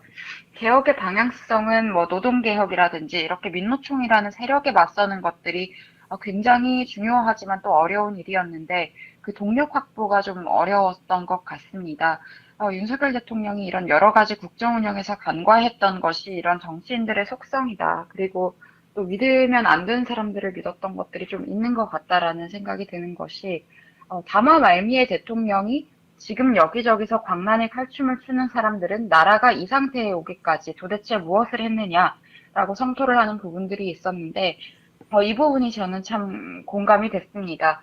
뭔가 하려고 해도 계속 사지를 결박한 상태로 뭘 할 수가 없도록 하는 상태들이 사실 지속됐던 것이 사실이고 나라 안에는 간첩 세력과 마약 카르텔, 범죄 조직들이 정치 세력과 결탁해서 사회를 혼란하게 하고 또 북한에게 직접 지령을 받아서 선동을 했던 민노총을 포함해서 그런 세력들은 정말 취임 첫날부터 바로 그 다음날부터 탄핵 선동을 했었습니다. 예. 그리고 언론은 계속해서 뭐 찌라시 수준의 루머 같은 것들을 계속 퍼뜨리면서 여론을 호도했다 보니까 대통령도 매우 복잡하고 어려웠던 심경이었으리라 생각을 합니다. 그런 절박함이 좀 많이 느껴졌습니다. 예. 자, 그 중에서 조금 더 그럼 구체적으로 여쭤볼게요. 어제 이제 비상계엄 선포 이유에 대해 설명을 했잖아요. 네. 앞부분에 보면 거대 야당의 대선 불복에 관해서도 좀 상당히 자세하게 적시를 했고 여기에 이제 공무원 탄핵, 검사 탄핵, 뭐 감사원장 탄핵 이런 문제, 탄핵과 관련된 문제, 예산 삭감 문제, 입법 폭주하는 민주당의 그런 폭거, 선관위 시스템 문제 이런 걸 제기를 했는데 각 그 핵심적인 부분에 관해서는 어떻게 보셨어요? 네, 이게 거대 야당의 대선 불복이라는 것이 앞서서 말씀드린 것과 같습니다. 바로 거의 다음 날부터 민주당을 포함해서 그런 세력들이 계속 탄핵 선동을 해왔었고요. 민노총 같은 세력은 북한의 지령을 받고 그런 행동을 했다는 것이 다 드러났고 유죄 판결까지 나온 상황입니다. 저는 특히 이게 선관위에 대해서 직접 언급한 부분이 적절했다고 생각을 하는 것이 헌법기관이라는 지위를 이용을 해서 수많은 논란과 문제가 있어도 제대로 조사를 할 수가 없었는데요. 윤석열 정부의 감사원에서 감사 결과 선관위의 세자라고 불릴 정도의 사무총장 아들을 비롯해서 10년간 1000건이 넘는 1200건에 달하는 세습 채용 비리들을 밝혔습니다. 이게 중앙선관위뿐만이 아니라 지역별로 전국의 각 지역 단위 선관위들에서 다수 발견됐고 고위직급뿐만이 아니라 그냥 직급에 관계없이 자녀들에 대한 또는 아는 사람들에 대한 특혜 채용을 당연히 하는 조직이었다는 사실이 지금 드러났거든요. 또 간부들이 무단 해외여행을 하는 이런 조직의 근무 상태도 심각한 수준인 게 알려졌습니다. 그래서 저는 결국에 민주당이 행정부 장관들 계속 줄줄이 탄핵하고 지금 뭐 이재명, 조국, 문재인 같이 지금 비리 혐의 있는 사람들에 대해서 수사하려고 하는 검찰 조직 계속 검찰과 사법부를 탄핵하고 그리고 지금 헌법기관인 감사원장마저 탄핵한 동기는 이런 부분에 서 있었다고 생각을 하고요. 또 문재인 정부 고위인사가 청와대 고위인사가 중국에게 사드 관련, 한미연합훈련 관련 안보기밀을 누설한 사실도 감사원에서 밝힌 바가 있습니다. 이런 구체적인 내용들을 국민들께서도 정확히 알게 된다면 이번 여러 가지 상황들에 대해서 충분한 설명이 되지 않았을까 생각합니다. 예. 대통령께서 이제 제기한 문제 중에 저는 눈에 상당히 띄는 몇 가지 대목 중에 하나가 이 중국인들이 우리 군사시설과 관련해서 촬영한 사건, 부산에서 있었던 이제 항공모함이나 주요 군사시설 촬영한 사건이나 국정원의 시설을 촬영한 사건, 이게 중국인들로 다 확인이 됐잖아요. 네. 30대, 40대 뭐 이런 연령층이 수백 장의 사진을 찍은 것까지 확인이 됐는데 그때 당시에도 간첩법 이거 그래서 적용을 하려면 확대를 해야 된다 이런 제기가 있었는데 초반에 민주당 이재명에서 간첩 확대할 것처럼 하다가 나중엔 입법을 사실상 막고 있는 상황인데 상당히 심각합니다. 이게 간첩들을 사실은 용인해주고 양산시키는 그런 행위를 민주당이 자행하고 있는 걸 대통령께서 딱 직격을 했는데 그 장면은 어떻게 보셨어요? 사실 저는 계엄 속보를 처음에 접했을 때도 이런 유력 정치인들이 포함됐을 수도 있는 그런 간첩 명단이 나오려나라는 생각을 했습니다. 그만큼 간첩 문제가 굉장히 심각했었고요. 이건 실존하는 위협이 되고 있는 상황이었습니다. 저는 이번 계엄을 계기로 제가 기억하고 있었던, 지금까지 있었던 중국과 북한의 간첩 관련 자료들, 기록들을 좀 취합을 해봤었는데, 여러 가지 상황에서 윤석열 대통령이 이 부분에 대해서 굉장히 고군분투하고 있었구나라고 느꼈습니다. 문재인 정부가 국정원 무력화 작업을 했다는 것도 국민들께서 아셔야 됩니다. 국정원의 대공수사권을 박탈을 해버렸는데요. 이게 사실상 국정원의 수사권 자체를 박탈한 겁니다. 그리고 그 작업을 했던 당시 국정원 1차장 박선호는 지금 민주당의 국회의원입니다. 심지어 국방위 소속입니다. 그래서 윤석열 대통령이 말했던 이런 사례들은 매우 직접적인 위협으로서 말씀을 드릴 수 있을 것 같고요. 또 앞서서 말씀드렸듯이 문재인 정부 청와대 고위 인사가 중국에 군 관련 기밀들을 유출했던 것들, 그리고 또 중국 관광객으로 이제 위장해서 우리나라에 들어왔지만 바로 국정원에 가서 국정원 시설들을 사진 촬영했던 이런 것들, 그리고 유학생으로 위장한 간첩들은 몇 년에 걸쳐서 우리 군사시설을 몰래 촬영해 갔다는 이런 사실들, 이런 것들에 대해서 우리가 굉장히 위협적이라는 것들을 인지를 해야 합니다.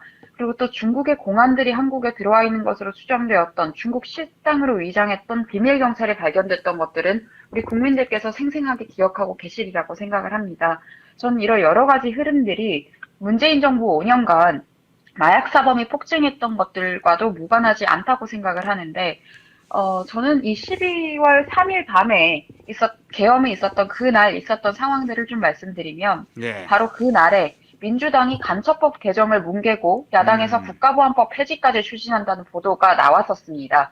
이번 간첩법 개정은 기존의 적국이라고만 명시되어 있어서 북한 관련만 처벌을 가능하게 했던 부분들을 외국으로 넓히자. 그러면 중국이나 러시아, IS 같은 이슬람 조직에 대해서도 처벌이 가능하도록 그렇게 형법을 개정하는 내용이었는데, 민주당이 이걸 반대했습니다. 처음에는 협조할 것처럼 했다가 반대한 것이, 저는 이걸 일종의 협박카드로 사용하려고 했던 것이 아니냐는 의도가 좀 의심이 됐었고요. 국정원 대공수사권을 뺐고 간첩법 개정까지 반대하고 국가보안법 폐지를 추진하겠다는데, 이런 세력들이 반국가 세력이 아니면 무엇이냐라고 저는 지적을 좀 하고 싶습니다. 예. 중요하게 핵심적 요지를 잘 정리를 해주시네요. 특히나 이건 중국과 북한의 동시에 작동하는 문제이죠. 그리고 중국 공안과 북한 공안이 연계를 하는 가능성도 많습니다. 북한 공작원이 중국을 무대로 공작을 하고, 중국에서 확보한 정보가 북한으로 넘어가고, 북한에서 확보한 정보가 중국으로 넘어가고, 국내 친북 세력과 친중 세력들이 연합해가는 삼각 지금 관계를 진행하고 있는데, 이런 중국 스파이들이 활개치는데도 그걸 놔둔다. 처벌도 간첩죄로 못한다. 그런 심각한 상황을 잘 적시를 해주셨네요. 근데 그 문제뿐만 아니라 이 예산 문제도 심각합니다. 민주당의 폭거 중에는 앞서 얘기했던 검사 탄핵이라든가 입법 폭주라든가 뭐 여러 가지 경제적인 시장 경제를 위협하는 법안뿐만 아니라 이 예산 문제도 심각한데, 지난 정부 때 왜 추미애가 마약 관련된 부분에서 강력부를 사실상 폐기하는 조치를 했잖아요.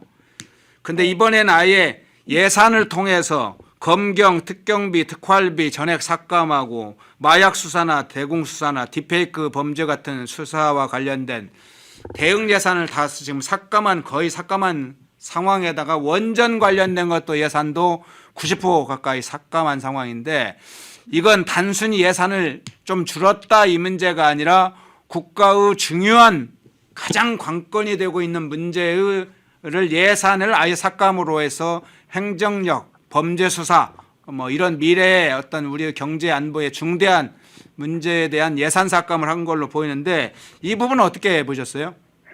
네, 사실 특활비라고 하면 이제 국민들께서 잘 모르시는 부분이 있어서 말씀을 드리면, 검찰이나 경찰의 이런 특활비 같은 것들은 은밀히 조사해야 하는 범죄 사안, 그러니까 경제사범을 잡는다거나 뭐 마약 범죄, 간첩 범죄 이런 것들에 대해서 쓰이는 예산이라고 생각을 하시면 됩니다.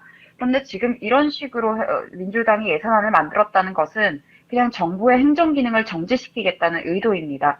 심지어 경찰의 치안 관련 예산까지 삭감을 했는데요. 저는 이런 것들이 무정부 상태, 아노미 상태를 만들겠다는 것인지 이해할 수가 없었다고 말씀을 드리고, 또 마약 수사 관련해서 예산을 삭감했던 것들에 대해서는 매우 의심스러운 것이, 문재인 정부 시절 폭증했던 마약 사범 숫자에 대해서 민주당 황운하 의원이 문제를 축소를 했었고, 심지어 이태원 사고의 원인이 마약 수사 때문이라는 이런 프레임으로 허위 선동까지 했었습니다. 그래놓고 이제는 수사를 방해할 목적으로 예산을 삭감한다?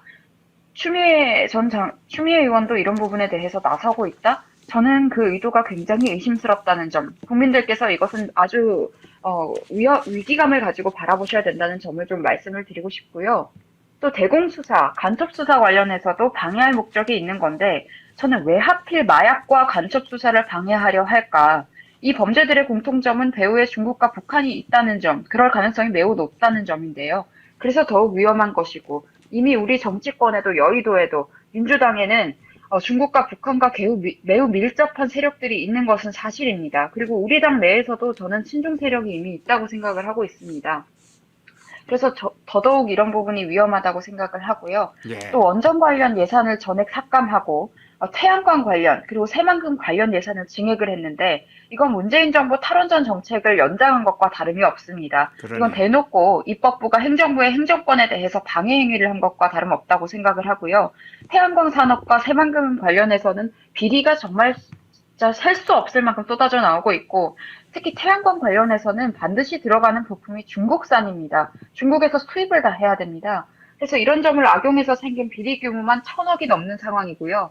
문재인 정부에 대해서요. 그리고 지금까지 드러난 것만 그렇습니다. 예. 그런데 이런 태양광 예산을 증액하겠다? 도대체 왜 하는 것이며 누구의 이권이 개입이 되어 있길래 이러는 것인지 의문을 낳을 수밖에 없었고요.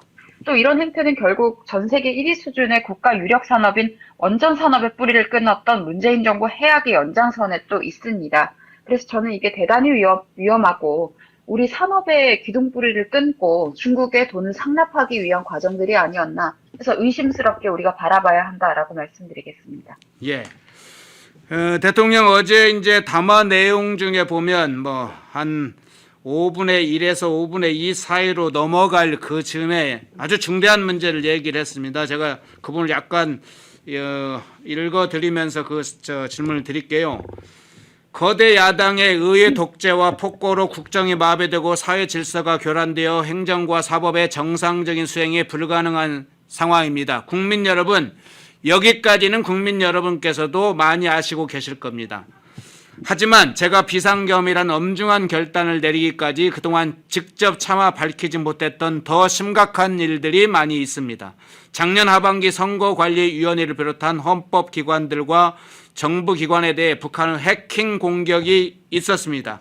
국정원이 이를 발견하고 정보 유출과 전산 시스템 안정성을 점검하고자 했습니다. 이렇게 해서 국정원의 학동 점검 당시의 상황도 구체적으로 이야기를 하고 선관위가 당시 점검을 사실상 거부하는 그런 모습도 직격을 했는데요. 외부 세력에 의한 특히 북한의 해킹 공격이 있었다. 데이터 조작도 가능한 가능성도 있다. 뭐 이런 것까지 제기를 했는데 이 상당히 자세하게 그 부분을 적시를 했어요. 그 부분 어떻게 보셨어요? 네. 실제로 선관위는 지난 대선 사전선거 당시만 기억을 해보시더라도 네. 이미 기표된 투표용지를 나눠준다거나 기표한 투표용지를 쓰레기 봉투나 과외상자, 박스 안에 담아두는 모습들이 여러 군데서 터지면서 메인 언론들에서도 다 보도가 됐었고 선관위의 이런 기능에 대해서 제대로 수행을 하고 있는 것이냐 의문이 제기된 것은 사실이고요. 언론은 이런 걸 가지고 극우 유튜버의 부정선거 음모론이다 이런 식으로 선동을 하는데 대통령은 부정선거라는 워딩을 쓰지도 않았고 음모론을 말하지도 않았습니다. 감사원과 국정원에 의해서 밝혀진 사실을 근거로 선관위 시스템에 대해서 지적을 했던 것인데요. 실제로 선관위가 8번의 해킹을 당했는데 그중 7번이 북한의 소행이었다는 것이 작년에 보도가 됐습니다. 그리고 이에 대해서 국정원이 보안 점검을 권고를 하자 선관위가 정치적 중립성을 이유로 거부를 했었습니다. 그래서 국정원이 직접 해킹 시뮬레이션을 돌려보기도 했는데 정말 보안 장치 없이 허술하게 무너졌다라는 것을 대통령이 말한 것이고요. 참 어이가 없는 사실을 또 말씀을 드리면 지난 6월에는 선관위가 보안 업데이트를 한다면서 사이트 업데이트를 한다고 했는데 이 과정에서 선관위 직원 3,000명의 신상이 유출이 되는 일까지도 있었습니다. 그리고 또 하나 재미있는 것을 말씀을 드리면 지금 선관위가 5년 넘게 보안 컨설팅 업무를 위탁하고 있는 이 윈스라는 업체는 문재인 전 대통령의 후원자와 연관 있는 자회사라는 것을 아셔야 합니다. 또 대선 당시에 문재인 캠프 특보 출신 인사가 선관위 상임위원으로 부적절하게 임기 연장을 시도하려다가 논란이 되기도 했었고요. 이런 상황들이 이어지기 때문에 선관위가 과연 정치적으로 중립적이냐라는 의문이 생기는 것이고, 만약에 정말 중립적이고 그렇다면 왜 이렇게 허술하게 방치하면서 국정원의 권고나 감사원의 감사에 응하지 않는 것인지, 우린 이에 대해서 당연히 의문이 가질 수밖에 없고 답을 찾기 위해서 노력할 수밖에 없다라고 말씀을 드립니다. 특히 뭐 선관위가 헌법기관이라는 지위를 이용해서 앞서 말씀드린 채용비리나 세습 채용 같은 논란이 있었는데도 그 수사에 대해서 감사에 대해서 제대로 응하지 않았었는데요. 감사원도 헌법기관입니다. 이런 점을 우리가 명확히 알아야 하는 것이고, 저는 이런 여러 가지 일련들의 위태로운 상황, 일련의 간첩 문제라거나 이런 위태로운 상황들을 보면서 우리나라에서 지금 이랬던 것은 국정원과 감사원밖에 없는가라는 생각도 들었습니다. 그렇군요. 예. 어제 대통령의 담화 발표 이후에 국민의힘 내부가 상당히 이제 여러 양상으로 지금 번지고 있습니다.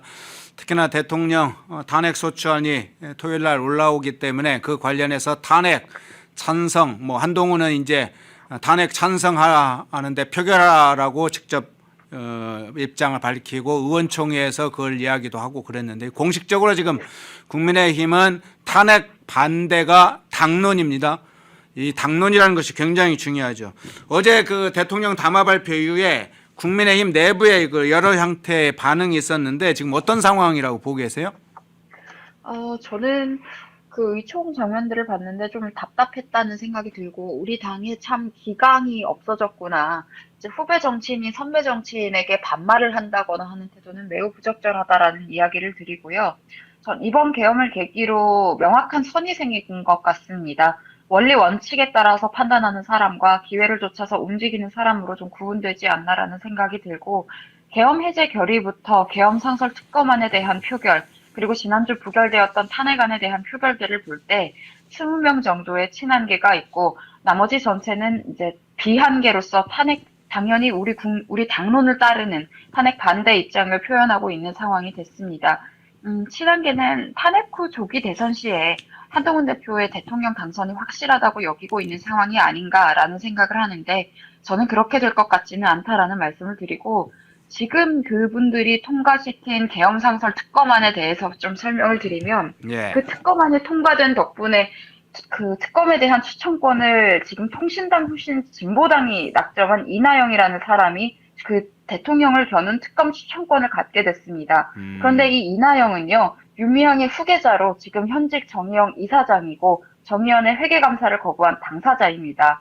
그리고 이나영은 윤미향과 함께 대한민국 정부를 남조선 괴뢰도당이라고 모욕하고 한미일 동맹을 비난했던 친북단체 조총련 행사에 나란히 참석하기까지 했고, 지금 특히 청년층에서 굉장히 논란되고 있는 남성 혐오 단체죠. 이런 워마드나 메갈리아 같은 단체들을 또 혁명적 투사라고 찬양을 했습니다. 이 단체들은 순직 장병들을 조롱했던 극렬한 남성 혐오 세력으로 이해하시면 될 것 같고요.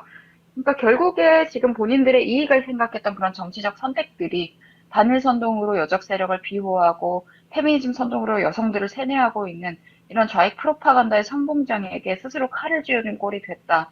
정말 이게 탄핵안에 동의를 하더라도 친북, 친중, 친러를 하지 않아서 잘못이라고 한다거나, 문재인, 이재명, 조국 같은 지금 야권에 있는 비리 혐의가 있는 정치인들에 대해서 사정기관들이 제 역할을 하고 있는 것마저 대통령이 뒤집어 씌운 누명이다라는 논조로 지금 탄핵안 결론 부분에 적혀 있는데, 이런 내용들에 대해서 정확히 짚지도 않고 그냥 무조건적으로 정치적 유불리만 따져가면서 찬성을 한다? 그것도 당론에 배치되는 선택을 한다? 저는 이건 잘못됐다고 보고요. 당론을 바꾸고 싶으면 지금 원내에 있는 분들이 모여서 원내 지도부와 함께 상의하시면 됩니다. 근데 그렇게 하지 않고 본인들끼리 이제 독단적으로 선택을 하는 것들, 특히 비례대표가 이런 선택을 하는 경우에는 저는 의원직 내려놓고 탈당할 각오로 하셔야 된다고 생각합니다. 그렇군요. 특히 맞습니다. 비례대표는 당의 지역구 선출도 아니고 당에서 선출을 사실상 한 거나 같은데, 당론을 따르지 않는다. 그건 그 자체로 탄핵 찬반의 여부를 떠나서 기본 규칙을 위반하는 행위라고 볼 수 있죠. 어제 윤석열 대통령 담화 발표 이후에 한동훈 대표가 국민과의 약속을 어긴 것이다 이러면서 대통령의 출당 제명 조치 등을 하겠다고 윤리를 소집을 했습니다. 대통령이 비상계엄을 왜 선포했는지 어떻게 대처하고 수습하겠다는 것인지 그것을 밝힌 것인데 이게 출당 또는 제명이 될 만한 그런 윤리 소집할 만한 사안이 이게 되나요? 어떻게 보세요? 전 지금 이게 탄핵 소추안도 지난주에 부결이 됐고 이번에 또 어떻게 될지 모르고 지켜봐야 하는 상황이지 이게 소추안조차 확정적으로 넘어간 상황이 아니고 만약에 그게 가결이 된다고 하더라도 헌법재판소의 판단이 있기 전까지 이걸 확정적으로 그 누구도 함부로 이야기해서는 안 되는 겁니다. 그리고 또 내란죄에 대해서 고발을 한 단체가 민노총이라는 점을 한 번 더 짚어드리겠습니다. 민노총은 북한으로부터 지령을 받고 계속해서 탄핵 선동을 했던 세력이고요. 이런 내용들을 알게 된다면 내란이라는 단어도 지금 확정적으로 써서 안 된다는 점을 보수주의자라면 누구나 원리 원칙에 따라서 알고 있어야 하는데 왜 이런 것들을 넘겨짚으면서 확정적으로 이야기하느냐. 저는 특히 법조인 출신의 한동훈 대표가 이러는 것들에 대해서는 이해가 되지 않는다. 또 한동훈 대표가 담화 내용에 대해서 심지어 내란을 자백했다라는 이야기를 했는데 전 이게 당대표로서 대단히 무책임한 언행이었다라는 말씀을 드리고요. 또 법조인 출신으로서 사법부와 헌법재판소가 판단해야 할 내용들에 대해서 선제적으로 확정 짓는 표현들이 얼마나 부적절한지 스스로의 양심에 따른다면 잘 알 텐데 이런 것들이 참 실망스러운 모습이었고 지금 윤리위에서 결국에는 이 부분에 대해서 유보적인 입장을 밝혔습니다. 윤리위도 확정적으로 뭔가 범죄 행위가 판결이 난다거나 이러면 모를까 그런 것들이 아닌데 어떻게 이런 조치를 할 수 있겠느냐. 윤리 입장에서도 좀 당황스러웠을 것이라 생각이 들고요. 민주당이나 뭐 조국신당 같이 야당 같은 경우를 좀 말씀드리면 그들은 이미 확정적인 범죄자들에 대해서조차 오히려 추켜 세우고 그 치부를 숨겨주려고 하고 있습니다. 그런데 우리는 어떠한 범죄 사실이 확정되지도 않았고 심지어 민노총 같은 세력이 고발을 했던 내란죄 명목에 대해서 우리 당의 대표가 확정적으로 이야기한다? 저는 이런 부분에 대해서 오히려 윤리위에서 소명을 해야 할 것이 아닌가라는 생각이 듭니다. 그렇군요. 자, 그런데 이제 지금 14일 윤석열 대통령 탄핵 소추안 표결 절차를 밟는데 국민의힘 내에서 지금 한동훈 대표도 탄핵 찬성 표결하라고 지금 공개적으로 입장을 발표하고 의원들 앞에서도 그런 이야기를 하는 그 상황에 탄핵을 찬성한다. 이 자체가 이 가능한 일이 아닐 텐데 탄핵 당론 정면으로 배치되는 의견을 막 이야기하고 있는데 의원들 중에도 지금 탄핵 찬성하겠다 이렇게 의원들이 많이 밝히고 있어요. 지금 14일 상황이 어떻게 될 건지 많은 사람들이 여러 가지로 지금 상상을 하고 있는데 어떻게 보고 계세요? 이미 친한계에서는 이렇게 압박 수위를 높이는 것으로 봤을 때 탄핵 소추안을 가결시킬 의도로 저는 이렇게 하고 있다라고 생각을 합니다. 그렇게 가결을 시키고 나면 이 소추안에 동조하지 않은 국민의힘의 모든 다른 의원들 거의 80명, 90명에 달하는 다른 의원들에 대해서 아마 또 앞서서 한동훈 대표가 말했던 것처럼 내란인이 하는 단어들을 뒤집어 씌우지 않을까라고 생각을 하는데 대통령은 탄핵 소추안이 통과가 되면 본인이 그에 따른 정치적 법적 책임을 절대 회피하지 않겠다고 이미 이야기를 했습니다.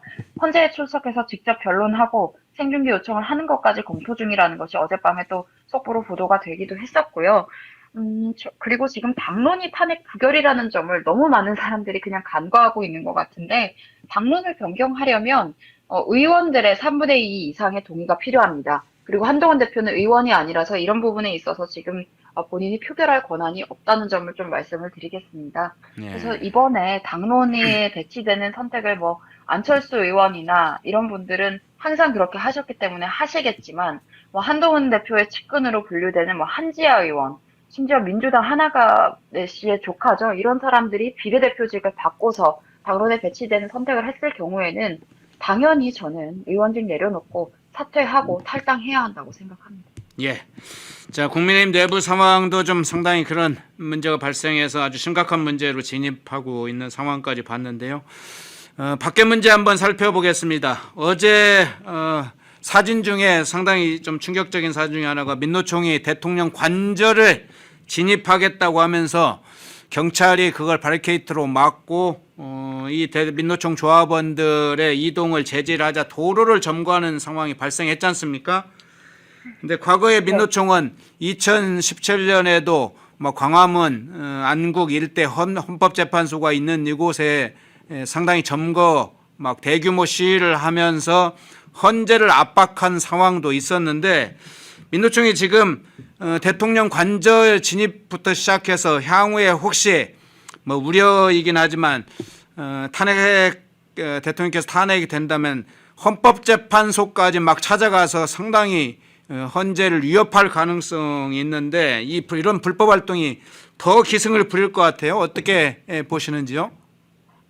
도대체 민노총이 무슨 자격으로 대통령 관저를 진입하려고 하는 것인지, 이런 세력이야말로 내란 세력 아닌가. 지금 국민들에 대해서 굉장히 폭력적이고 물리적인 선동을 지금 가하고 있는 것이 이런 세력이다라는 말씀을 드리는데요. 지금 이걸 방치하고 있는 세력들도 결국 동조하고 있는 것과 다름이 없습니다. 심지어 대통령을 내란죄로 고발한 주체가 민노총이라는 점. 전 이게 굉장히 의아한데, 과연 그들이 노조단체라면 뭐하러 이런 짓을 하는지 이해할 수가 없고요. 이런 점에서 민노총 핵심 간부가 북한으로부터 구체적인 지령을 받고 이태원 사고 당시 그리고 정부 초기부터 탄핵 선동에 앞장섰다는 사실들을 왜 메인 언론들은 국민들에게 정확하게 알리지 않는지 비판하지 않을 수가 없습니다. 그리고 어떤 상황에도 이런 식으로 불법 활동을 하는 것은 절대 용납되어서는 안 됩니다. 경찰 조직 또한 여러 여론들에 대해서 부안해동하지 말고 이런 불법 행위에 대해서는 그에 상응하는 조치를 반드시 단호히 취해야 한다라는 말씀을 드리고요. 이런 세력들이 반국가 세력이 아니면 누가 반국가 세력이냐, 심지어 이런 반국가 세력들이 내란죄를 운운하는 기행을 우리가 지금 목도해야 하는 것이냐, 이런 점에 대해서 굉장히 개탄스럽습니다. 그리고 이런 세력들의 동조한, 지금 대통령을 내란죄라고 지금 뒤집어 씌운 국헌 문란 세력에 동조한 국민의힘의 정치인이나 의원들도 결국에 우리가 또 시간이 지나고 나서 되돌아봤을 때는 어떻게 보면 굉장히 부안해동하고 줏대 없는 역사 앞에 부끄러운 이름으로 기억에 남을 것 같습니다. 그리고 또 혼란이 가속화되면서 중국의 내정 가석 같은 것들도 지금 이루어지는 상황인데요. 지금 그 좌편향 언론들은 중국 정부의 어떤 의견이 굉장히 유의미한 것처럼 보도를 하고 있지만 미국 정부나 관련 인사들이 이야기했던 것들은 정확하게 보도하지 않고 오히려 왜곡하고 있는 상황입니다. 그래서 이런 지점들에 대해서 국민들이 아주 비판적인 시각으로 언론의 가짜뉴스에 호도당하지 않아야겠다라는 점도 말씀드리겠습니다. 예. 나온 김에 조국 대표도 한번 여쭤볼게요. 이 조국 문제 이야기하면 청년들도 막 부들부들 떨고 그런 시절도 있었는데 결국 조국이 대표가 아니죠. 이제 조국이 징역 2년을 대법원에서 확정을 받았습니다. 오늘 저는 구속될 걸로 그렇게 예상을 하는데 조국의 이제 범죄 혐의 그리고 그간의 조국의 어떤 행태에 대해서도 여러 평가가 있는데 그 부분을 평가해 주신다면 어떻게 평가를 하시겠어요? 저는 조국이라는 이 인물 자체가 586 강남 좌파 나르시시스트의 끝판왕이다. 그냥 그 정체성을 가지고 있는 사람의 표본이다라는 설명을 드리고요. 지금 오히려 지금 유죄 확정 판결이 났는데도 죄책감을 전혀 느끼지 못하고 뭐 몸을 만들어 오겠다, 단단해져 오겠다 같은 허튼 소리를 하고 있는데 국회의원직에 있었고 심지어 입시 비리를 저질렀기 때문에 의원직이 지금 정지가 된 이런 사람이 우리 사회 질서를 교란시킬 수 있는 매우 위험하고 무책임한 발언을 했다라는 말씀을 드리고요. 본인이 범죄를 저질러서 지금 감옥에 가는 상황이 됐는데도 이것을 희화화하고 있는 거잖아요. 이건 우리 사회 질서를 교란할 수 있을 만큼 굉장히 위험한 발언이다라는 점을 다시 한번 지적을 드리고 결국 이 조국이라는 사람도 의원직을 본인의 면피를 위해서 이용한 사람입니다. 이것은 이재명 대표와 똑같습니다. 이재명 대표가 대선 당시에 본인 대선에서 떨어지면 감옥 갈 것 같다라고 해놓고 대선에서 떨어지니까 바로 그때 송영길 의원 자리 쫓아내고 본인이 인천계양으로 가지 않았습니까? 이게 국회의원에게 부여되는 면책특권과 불체포특권 등등을 남용하기 위한 목적이었다고 생각하는데 이번에 그래서 조국혁신당도 대통령에 대해서 고발을 한 주체가 민노총과 조국혁신당이었어요. 저는 이런 것도 이번 결판 결과들을 좀 미루거나 뭐 본인이 뭐 국회의원이라는 이유로 뭐 탄핵 표결을 참석해야 하니 미뤄달라 실제로 이렇게 법원에 이야기를 하기도 했었는데 이런 전략적인 목적으로 그렇게 하지 않았나 싶고요. 하지만 사법부가 제대로 된 판결을 내려줬다라는 점에서 다행이라는 생각을 했고 이게 지금 4, 5년이 걸렸습니다. 그런데 일반 국민이 만약에 입시 비리를 저질렀고 같은 죄 몫으로 지금 법원의 판결을 기다리고 있었다면 이렇게까지 오래 걸렸겠습니까? 이게 좌파 기득권들이 얼마나 위선적이고 모순적인지 보여주는 사례였다라는 생각이 들고 4, 5년이라는 시간도 너무 많이 걸렸다. 그때까지 부산대부터 해서 서울대부터 해서 그 대학에 있는 사람들의 태도가 바뀌는 과정들도 정말 지난했거든요. 그것을 다 직접 저희 세대들이 다 직접 지켜보고 집회까지 하고 목소리 내서 겨우겨우 바꿔왔던 과정이기 때문에 저는 이번에 유죄 판결이 확정된 것이 우리 세대들에 있어서는 참 다행이다. 윤석열 정부로서 정부를 창출시켰던 그 공정과 상식이라는 원칙을 바로 세웠던 어떠한 이정표가 될 수도 있겠다. 참 늦었지만요. 그런 생각을 했습니다. 예, 지금 주신 문제를 좀 마지막 한 질문을 드려볼게요. 2019년의 조국 사태는 그 자체로 우리 사회에게 굉장한 충격을 줬습니다. 뭐 청년들도 충격을 많이 받았고 학부모, 학생들 뭐 이런 굉장한 충격을 받았는데 지금 말씀 주신 것처럼 이 조국 사태는 정권 교체에 상당 부분 뭐 결정적 역할을 했다고 표현하는 분도 있습니다. 공정과 상식의 새로운 그 사회의 트렌드를 만들기도 했는데 좀 비교해서 한번 이야기를 해주시면 좋을 것 같은데요. 2019년 이 조국 사태 문제하고 이번 대법원의 조국 유죄 판결의 의미를 비교한다면 어떻게 평가가 가능하시겠어요? 제가 1호 학번이고 94년생인데요. 특히 네. 90년대생들의 입시 제도가 굉장히 복잡하고 난해했습니다. 그냥 1년에 한 번씩 바뀌고 선택 과목 숫자가 바뀌고 무슨 사회 탐구나 과학 탐구 과목 이름이 바뀌고 계속해서 바뀌고 이런 식으로 되면서 정시 문은 계속 좁아지고 그러니까 공정하게 본인 실력으로 갈 수 있는 문은 좁아지면서 알 수 없는 입학사정관 제도가 갑자기 생기고 이렇게 되면서 뭐 아는 사람 추천서 받아서 아빠 친구가 교수여서 어느 대학에 쉽게 간다거나 그리고 본인이 뭐 아는 지인이 있어서 어느 대학에 갔다거나 직접 이런 사석에서 그런 얘기를 하는 사람들까지 있었고 이런 불공정에 대해서 우리 세대들이 청년 세대들이 굉장히 그것들을 체감하고 있었는데 그것이 단적으로 드러난 사태가 2019년의 조국 사태였던 겁니다. 그래서 지금 그때 당시에 뭐 정치적인 활동을 한다거나 이런 데 가입되어 있지 않는 청년들조차 집회에 나섰고 목소리를 키웠는데 그때 당시 문재인 정부가 묵살했습니다. 그것 때문에 굉장히 분노가 응축되어 있는 상황들이었고요.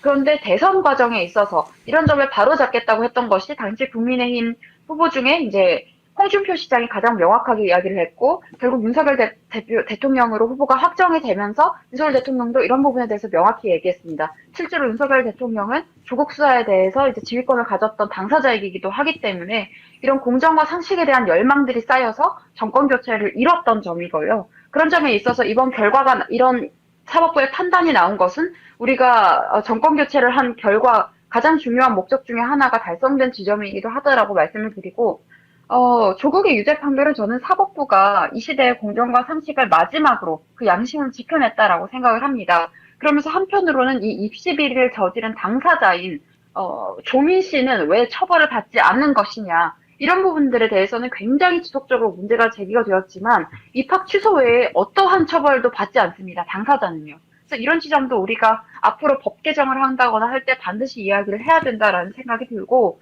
이런 조국 일가가 저지른 입시 비리 그리고 낯두꺼운 행태는요. 정말 빙산의 일각에 불과합니다. 저는 100명의 조국, 1000명의 조국, 10,000명의 조국도 아마 있을 것이라고 생각합니다. 드러나지 않아서이지요. 그래서 586 운동권의 이런 왜곡된 특권의식 그리고 나르시시즘이 정치를 만나서 이들 권한들을 악용을 하면 어떤 재앙을 낳는지 우리가 충분히 이번 기회를 통해서 겪었다고 생각을 하고요. 이런 입시 비리를 저지르고도 고개 뻣뻣하게 지켜세우는 이런 사람들이 입법권을 갖게 되면 떳떳하고 순수한 국민의 자녀들은 아무리 뛰어난 능력이 있어도 그들의 만든 개천에 갇힌 가재, 붕어, 개구리로 살아야 된다는 겁니다. 이건 조국 씨가 직접 이야기를 했었습니다. 그래서 저는 저희 선배 세대들이나 어른들께서도 좀 이해를 해주셨으면 좋겠습니다. 이번 정부에 대해서 공정과 상식을 바라면서 정권 교체에 앞장섰던 청년들이 이 편향 교육과 사상 강요 그리고 사교육 카르텔과 입시 비리 같은 것들 때문에 기회의 사다리가 무너진 상황에서 청년 시절을 보냈다. 심지어 문재인 정부 암흑기를 거치면서 취업에 있어서도 굉장히 많은 박탈감을 느껴야 했다라는 인생의 출발점에서 좌절을 겪어야 했다라는 점을 꼭 말씀을 드리고 호소를 드리고 싶고 지금 조국이나 민주당 정부 무엇을 하고 있습니까? 문재인 정부 탓하지 말라 하고 입을 봉하고 선민의식을 과시하고 있는데 지금 청년 세대들이 느껴야 했던 어려움은 다 그때 만들어졌던 것들입니다. 지금 개혁의 대상이고 우리나라 반국가 세력으로서 오히려 이런 내란을 부추겼던 세력들이 지금 대통령과 여당을 향해서 그런 죄를 뒤집어 씌우는 이런 모순들에 대해서 우리가 비판을 할 줄 알아야 되고요. 지금 여러 가지 좌파 언론들이 만들고 있는 그런 프레임을 이번에는 제발 그런 데 끌려다니지 말고 직접 그 프레임을 정면으로 좀 깨부술 수 있는 용기를 좀 우리 보수 진영의 정치인들로부터 저는 좀 보고 싶다라는 말씀을 드리겠습니다. 예, 굉장히 호소력 있는 내용입니다. 백지원 국민의힘 상근 부대변인 직격 인터뷰 바로 전화로 연결해서 주요 내용들을 살펴봤습니다. 부대변인 고맙습니다. 네, 감사합니다. 예. 인터넷 검색창에 펜앤마켓을 검색해 주세요. 펜앤마켓은 펜앤드마이크 구독자분들을 위한 종합 쇼핑몰로 좋은 상품으로 온라인 최저가를 목표로 하는 마켓입니다. 김진기 기자와 함께합니다. 진 기자 어서 오십시오. 안녕하세요. 자, 조국 내일은 교도소에 있을 것 뭐 이렇게 확실하게 얘기한 사람이 있다고요? 네, 그 황교안 전 국무총리인데요. 어허. 황교안 전 총리가 이제 오늘 이 자신의 페이스북에 글을 올려서 이 조국이 비상계엄으로 중차대한 시기라면서 자신의 선고를 연기해달라고 어처구니가 요청했다. 없는 짓을 했죠. 참으로 예. 뻔뻔하지 않은가라면서 범죄자가 무슨 명분으로 중차대한 시기를 운운한단 말인가? 자기 죄와 무슨 상관이 있단 말인가라고 비판했습니다. 예. 대법원이 예정대로 조국의 상고심을 선고한다고 했으니 내일 마지막 판결이 나올 것이라면서 내일 조국은 교도소에 있을 것이고 아하. 그것이 국민의 뜻이라고 이렇게 했습니다. 앞서서 이 조국 측은 이 지난 4일 대법원에 선고기일 연기 신청서를 제출했어요. 윤석열 대통령이 바로 전날, 그러니까 지난 3일 이 비상계엄을 선포하면서 발생한 사태를 수습하기 위해서 선고기일을 연기해달라는 웃기는 거죠. 자기가 네. 뭘 수습해요 도대체. 그런 취지였는데, 네. 근데 이제 조국부터가 재판부, 이 대법원 재판부의 선고 연기 가능성을 낮게 보고 있고요. 그래서 통상 선고 연기를 잘 받아주지 않는다. 예. 그냥 기다려 볼 뿐이다라고 이렇게 입장도 밝힌 바가 있습니다. 예. 여러분도 이제 잘 아시다시피 조국 사태 2019년에 있었죠. 이 자녀 입시 비리 그리고 청와대 감찰무마 등의 이 혐의에 대해서 1심 재판부가 기소 3년 만에 징역 2년에 실형을 선고했었어요. 예. 근데도 이제 당시에 논란이었던 것은 방어권 보장 등을 이유로 법정 구속을 하지 않았었다는 거였어요. 예. 그로부터 이제 1년 뒤에 2심 재판부도 역시 1심의 원심을 확정했습니다. 이게 정말 저는 치명타라고 생각을 합니다. 예. 네, 불구속 상태도 유지가 됐던 거고요. 네네. 그래서 이제 조국이 총선 때 나와갖고 저렇게 당도 만드는 건데, 어쨌든 이 5년 만에 이제 기소 5년 만에, 그러니까 내일 기소 5년 만에 대법원 선고가 나와서 지금 이제 조국의 운명이 결정이 되는 겁니다.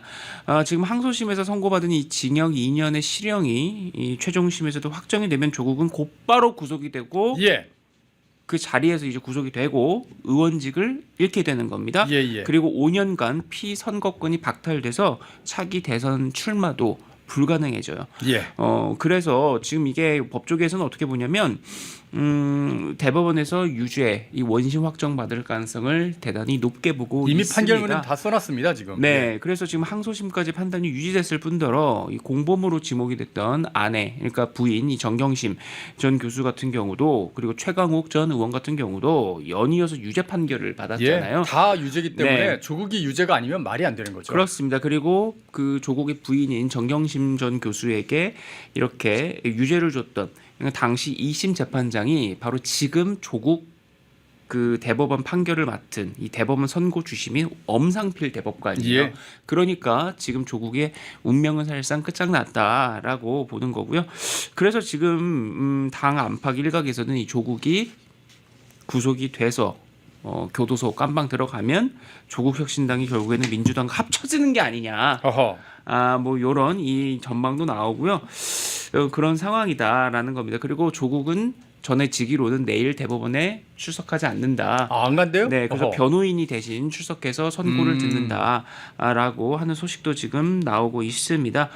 그래서 결국에는 정치권에서는 조국도 판결 결과를 어느 정도 예상해서 그러는 거 아니냐. 그래서 국회에서 입장을 밝힌다. 어떤 형식으로 입장을 표명할지 모르겠지만 내일 이제 국회에서 입장을 밝힌다라고 하는 것까지 지금 나온 상황입니다. 정말 저 대한민국의 마지막 보루는 이 사법부라고 저도 생각을 하는데, 사법부에서 올바른 판결을 내려주시고 기왕이면은 조국을 2심에서 법정 구속했으면은 얼마나 지금의 정치 환경이 많이 달라졌을까 하는 그런 생각도 해보는데요. 그렇죠. 일단 조국에 대한 엄단, 또 내일 이제 내려질 텐데, 자, 또 한 명 더 있지 않습니까? 이재명에 대한 재판 지금 한창 진행 중인데, 이재명이 어제는 재판 중간에 저 재판 퇴장하겠습니다 하면서 중간에 조퇴하는 일까지 대장동 재판이었거든요. 네. 막 그런 일까지 벌어지고 지금 어떻게 하든지 재판을 지연시키려고 그렇게 꼼수를 쓰고 있다고요. 그렇죠. 그러니까 지금 국민의힘이 공직선거법으로 지금 1심에서 유죄, 이 피선거권 박탈형 받은 이재명이 네. 항소심 재판을 고의로 지연하고 있는 거 아니냐라고 어허. 하면서 지금 오늘 입장을 냈어요. 예. 내년 조기 대선 가능성이 지금 높아지는 그런 상황에서 이재명이 그러니까 이재명이 빼지 못하게 예. 신속하게 재판 받게끔 이렇게 압박하려는 그런 의도가 아니냐 뭐 이런 말도 나오는데요. 이게 바로 이제 국민의힘의 지금 법률 자문위원장이 주진우 의원입니다. 예. 주진우 의원이 오늘 입장을 낸 겁니다. 이재명이 항소심이 지난 6일에 접수가 됐는데 여태 별도의 변호인을 선임하지 않고 소송 기록 접수 통지도 받지 않고 있다. 형사소송법상 재판은 이 소송 기록 접수 통지를 수령해야 사건이 개시되는 건데 왜 안 하고 있느냐? 왜 11월 15일 1심 선고 후에 한 달이 거의 다 되도록 변호인을 선임하지 않고 그리고 소송 기록 접수 통지도 회피하는 거 아니냐? 이렇게 지금 비판을 한 겁니다. 그러면서 그게 또 선례가 있다라는 거예요. 저도 사실 몰랐는데 과거에 민주당 최강욱 의원이 어허. 자신의 형사사건에서 3차례나 소송 기록 접수 통지를 수령을 하지 않는 방법으로 무려 2달이나 재판을 아이고야. 지연한 전례가 있다는 네네. 거예요. 그러니까 지금 이 거대 야당의 이재명 대표가 자기 재판 안 열려고 재판 지연 꼼수 들어간 거 아니냐. 이재명이 의심받지 않으려면 즉시 소송 기록 접수 통지 수령하고 당당하게 2심에 임해야 된다라고 했습니다. 제가 전날도 출연해서 여러분께 말씀드렸죠. 이재명이 대장동 그 재판도 갑자기 나갔잖아요. 중간에 퇴장해버렸죠. 예. 그렇죠. 이거 불출석해가지고 막 유동규 전 본부장이 항의하고 예. 막 그런 일도 있었는데, 그러니까 지금 국민들이 아니 지금 대통령은 또 대통령이고 아니 뭐 민주주의 지킨다면서 재판 이런 식으로 제멋대로 하는 사람이 무슨 민주주의를 지킨다는 거야 라고 손가락질하고 있는 그런 상황이에요. 지금 이재명은 지난달 15일에 공직선거법 위반 혐의로 1심에서 징역 1년에 집행유예 2년 선고됐습니다. 이게 지금 이제 확정이 되면은 역시 이재명도 국회의원 당선이 무효가 되는 거고 예. 또 뭐 그 민주당이 뭐 430억 434억이요. 네, 토해내야 되고 하는 거 여러분 잘 아실 거예요. 네. 그리고 10년간 이거는 10년간 피선거권이 박탈된다는 징역이기 때문에 거. 10년입니다. 네, 그래서 633 원칙이기 때문에 지금 조희대 대법원장 또 체제에서는 이 항소심이나 이런 그 선고도 빨라지는 거거든요. 예. 그렇기 때문에 지금 이제 끌지 마라, 재판 지연하지 마라라고 지금 이 국민의힘 주진우 의원이 이렇게 압박을 한 것이다라고 볼 수가 있겠습니다. 예. 자, 이런 상황이니까 이재명은 어떻게 하든 지금 윤석열 대통령을 지금 재빨리 뭐 탄핵을 최대한 빨리 해야 되는 그런 상황인 건데, 자, 이런 이재명 대표를 향해서 새로운 저격수, 사실은 예전에 날리던 저격수인데 새로운 분이 지금 등장했죠. 어제도 잠시 소개해드렸는데 윤희숙 전 의원이 지금 계속해서 이재명 대표를 저격을 하고 있다고요. 그렇죠. 그러니까 이재명이나 조국이나 왜 이렇게 서두르겠어요. 어허. 지금 앞서 제가 쭉 말씀드린 것만 여러분들이 딱 그 듣고 이해하셔도 예. 이렇게 서두르는 이유가 있다라는 생각이 사실 절로 들 수밖에 없는데, 감옥 가기 싫어요, 저. 예. 민주당이 11일, 그러니까 오늘 이 국민의힘이 윤 대통령에 대해서 내년 2월이나 3월에 퇴진하는 거, 그래서 4월이나 5월에 조기 대선을 하는 거 해갖고 이걸 뭐 질서 있는 퇴진이라고 해서 네. 추진을 했었는데, 오늘 이제 오후에 제가 파악하기로는 이건 사실상 물 건너갔다. 지금 대통령은 탄핵을 각오를 하고 지금 그 합법성을, 이번 비상계엄의 합법성을 헌법재판소에서 다퉈보겠다라고 하는 걸 지금 뭐 결심을 굳힌 걸로 지금 그렇게 파악이 돼서 지금 이제 한동훈 국민의힘에서 지금 세운 그 TF 예. 위원장이 이양수 의원이잖아요. 예. 지금 여기서 이제 그 조기 퇴진, 질서 있는 퇴진 이 시나리오를 이제 용산에 대통령실에 한동훈 대표가 보냈다고 내년 한 하는데, 2월 3월에 뭐 퇴진하고 뭐 그런 보냈다고 얘기입니다. 하는데 예. 윤 대통령은 그럴 생각이 없다라는 네. 거가 지금 전해지고 있는 겁니다. 그러니까 지금 민주당에서는 뭔 소리냐, 이거 빨리 끌어내려야 된다라고 지금 난리가 난 거다. 그러면서 박성재 법무부 장관, 뭐 경찰청장 등등의 이 수사당국 관계자들 다 줄줄이 탄핵을 또 탄핵해버렸죠. 예. 그리고 또 뭐 김건희 여사 특검법, 그리고 뭐 윤 대통령 관련한 특검, 이것도 계속해서 처리를 해가지고 그냥 탄핵 여론을 극대화하겠다. 라고 지금 하고 있는 겁니다. 지금 이러니까 지금 뭐 저도 이제 전날 출연해서도 이거 지금 무정부 상태 만들려는 거냐라고 비판을 하지 않았습니까? 윤희숙 전 국민의힘 의원이 오늘도 어제에 이어서 오늘도 이 SNS를 통해서 입장을 냈어요. 참, 네. 한마디로 이거죠. 국회를 장악한 민주당이 비상한 시국을 초래했으며 윤 대통령의 비상기염 이후 줄곧 국가를 무정부 상태로 만들어서 정치적 입속만 극대화하려고 한다는 그런 비판입니다. 제목이 이거였어요. 오늘 올린 글의 제목이 드디어 싹쓸이 공포 정치가 시작됐습니다. 공포 정치. 네. 확 와닿네요. 예. 그러니까 나라를 정상 궤도로 되돌리려는 진정성은 제로고 예. 상대의 씨를 말리려는 광기만 가득 찼다. 365일을 비상계엄 정치를 하겠다고 이거 예고하고 있는 거다. 윤 대통령은 겨우 6시간 비상계엄을 했는데 이재명은 365일 내내 하겠다는 거죠. 그렇죠. 그러면서 여당은 지금 광기와 싸우며 책임감 있게 나라를 정상화하는 일에 매진해야 된다. 예. 서로 싸울 때도 아니고 정치 계산에 골몰할 때도 아니다. 예. 라고 오늘 윤희숙 전 의원이 얘기를 했어요. 그리고 이 이재명 민주당은 총리, 부총리 그리고 국무위원 한 명 계속해서 내란 공범으로 몰면서 탄핵 그리고 의원 제명 시도하고 있다. 눈에 보이는 이들을 죄다 내란 적폐로 몰면서 법원도 위축시키겠다는 거다. 예. 이상한 판결 내리면 아마 판사도 탄핵할 겁니다. 그렇죠. 예. 그러면서 입으로는 뭐 비상경제회의 열자고 하면서 보복성 감액이 칠갑이 된 예산을 어제는 야당 단독으로 통과시켰다. 사상 초유의 일입니다. 그렇죠. 제발 경제만은 정치 혼란으로부터 보호하자는 각계 읍소는 외면하고 반도체법은 기존의 일몰만 건드린 채 죽여버렸다. 아하. 조금이라도 나라가 안정을 찾으면 본인들 협상력이 줄어든다는 겁박 정치를 하고 있다. 예. 그동안 죽어라고 미루더니 어제 민주당은 정치적 중립성을 생명으로 하는 헌법재판관에 과거 정치적 재판으로 판결로 이름 알린 마은혁 후보자를 추천하기도 했다. 어허. 마은혁 후보자는 2009년 국회의사당을 점거한 혐의로 기소된 민노당 보좌진에 대해서 공소 기각 판결을 내렸다가 아하. 상급심에서 잘못된 재판이라 바로 잡힌 바도 있다. 완전 편향 재판관이군요. 네, 그렇게 지금 이재명의 민주당이 최근 하고 있는 것도 하나하나를 제대로 이렇게 팩폭을 했습니다. 네. 끝으로 보여드릴 건 이건데요. 네네. 삼성전자 지금 이건 또 뭡니까? 국민 주식이라고 얘기하잖아요. 그리고 오늘 전해지는 거는 이 TSMC의 창립자인 모리스 창 박사가 삼성전자와는 협업할 생각도 없다. 삼성전자는 기술력도 부족하고 나는 삼성전자랑 기술 이제 뭐 협업할 생각도 없어라고 정말 뼈아픈 그 지적을 했거든요. 예. 그런 상황에서 지금 삼성전자 노조는요. 뭐 임금 협상도 아니고 윤 대통령 탄핵 집회에 나간다는 거예요. 삼성전자 노조가. 저런 정치적 파업은 안 됩니다. 불법이에요.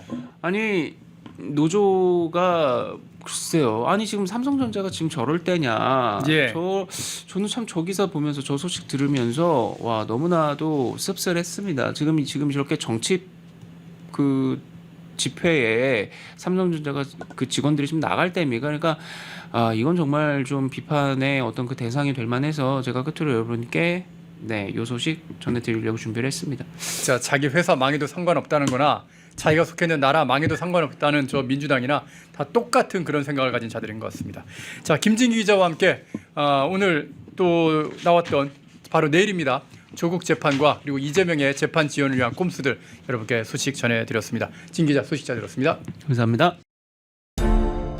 모두가 숨죽이고 침묵하던 시절 펜앤마이크는 앞장서 자유와 민주를 외쳤습니다. 자유파 정권 탄생을 위해 싸웠습니다.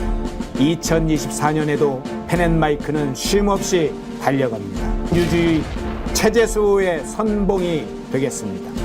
왜곡된 대한민국 역사를 바로 세우겠습니다. 2024년에도 펜앤마이크를 응원해 주십시오.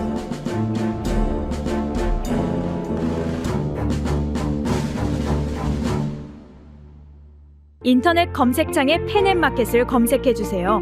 펜앤마켓은 펜앤드마이크 구독자분들을 위한 종합 쇼핑몰로 좋은 상품으로 온라인 최저가를 목표로 하는 마켓입니다.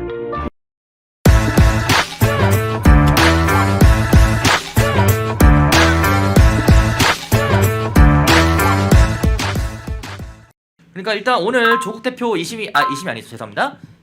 확정이 났어요. 징역 2년 확정이고 의원직 상실 향후 정해진 기간 동안 선거 출마 금지 못 나갑니다. 그리고 이제 국회로 출근해야 되는 게 아니라 교도소도 출근이라는 개념이 적용되나요? 교도소는 출근이 아니잖아요. 구금이죠.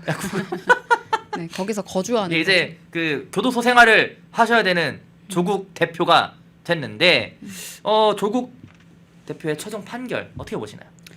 이 조국이라는 인물이 우리 헌정 질서에 얼마나 해악이 되었는지 제가 말씀을 드리면 문재인 정부 당시에 법무부 장관으로 취임하면서 했던 이야기가 국가보안법 폐지해야 된다라고 이야기를 그때 주장을 했는데도 예. 문재인 전 대통령이 법무부 장관에 임명한 인물입니다. 예. 그러니까 사상적으로도 굉장히 위험한 사람이고요.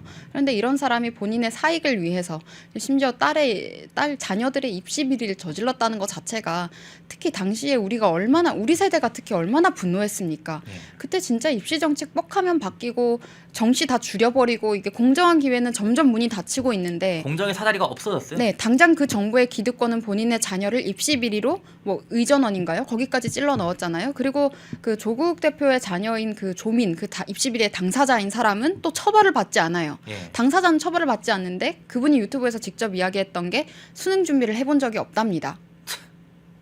그런 사람이 고려대학교 공대였나요? 어디 거기에 이제 입학을 하고 의전원까지 들어간 거잖아요. 그리고 의전원에서도 성적이 완전 최악의 수준이었는데 장학금을 또 받았었고. 예. 근데 이게 정말 지난한 과정이었습니다. 제가 21년부터 우리 대선 기간부터 이렇게 시작을 했는데 그때도 이제 뭐 대학교 입학 취소부터 뭐 이런 과정들이 정말 한 번에 안 됐어요. 그들의 기득권이 너무 공고했거든요.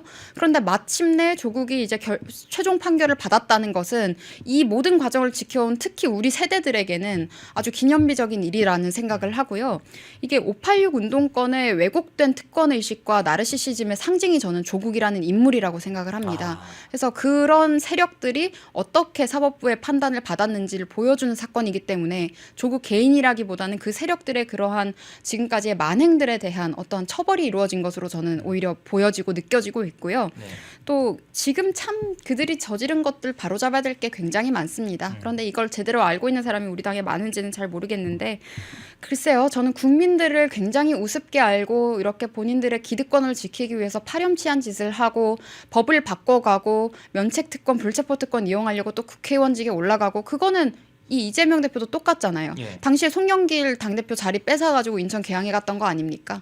그러니까 결국에 범죄에 대해서 처벌받는 것을 피하기 위해서 국회의원이 되려고 하는 사람들 그리고 또 대통령이 되려고 하는 사람들 이런 사람들이 과연 국민과 국가를 위한 정치를 할 수 있을지 우리가 이것은 굉장히 국민들이 매섭게 지켜보고 비판해야 할 지점들이다. 그리고 그런 점에서 조국 대표에 대한 이런 사법부의 판단은 굉장히 옳은 지점이 있었고 감정보다는 아주 합리적 사실에 근거한 판단이었기 때문에 더더욱 이게 반가운 소식으로 들리는 것 같습니다. 예, 지금 제 옆에 나와 계신 분은 이제 그 백지원 전 국민의힘 상근 부대변인입니다. 그래서 기자는 아니고요. 전 상근 부대변인이고 여러 방송에서 지금 패널로서 활약 중에 있어서 앞으로 많은 관심 부탁드리고 그리고 조국 대표가 이런 말을 했어요. 최근에 그 유튜브 방송 나와서 한 인터넷 매체 방송에 나와서 이런 말을 했습니다.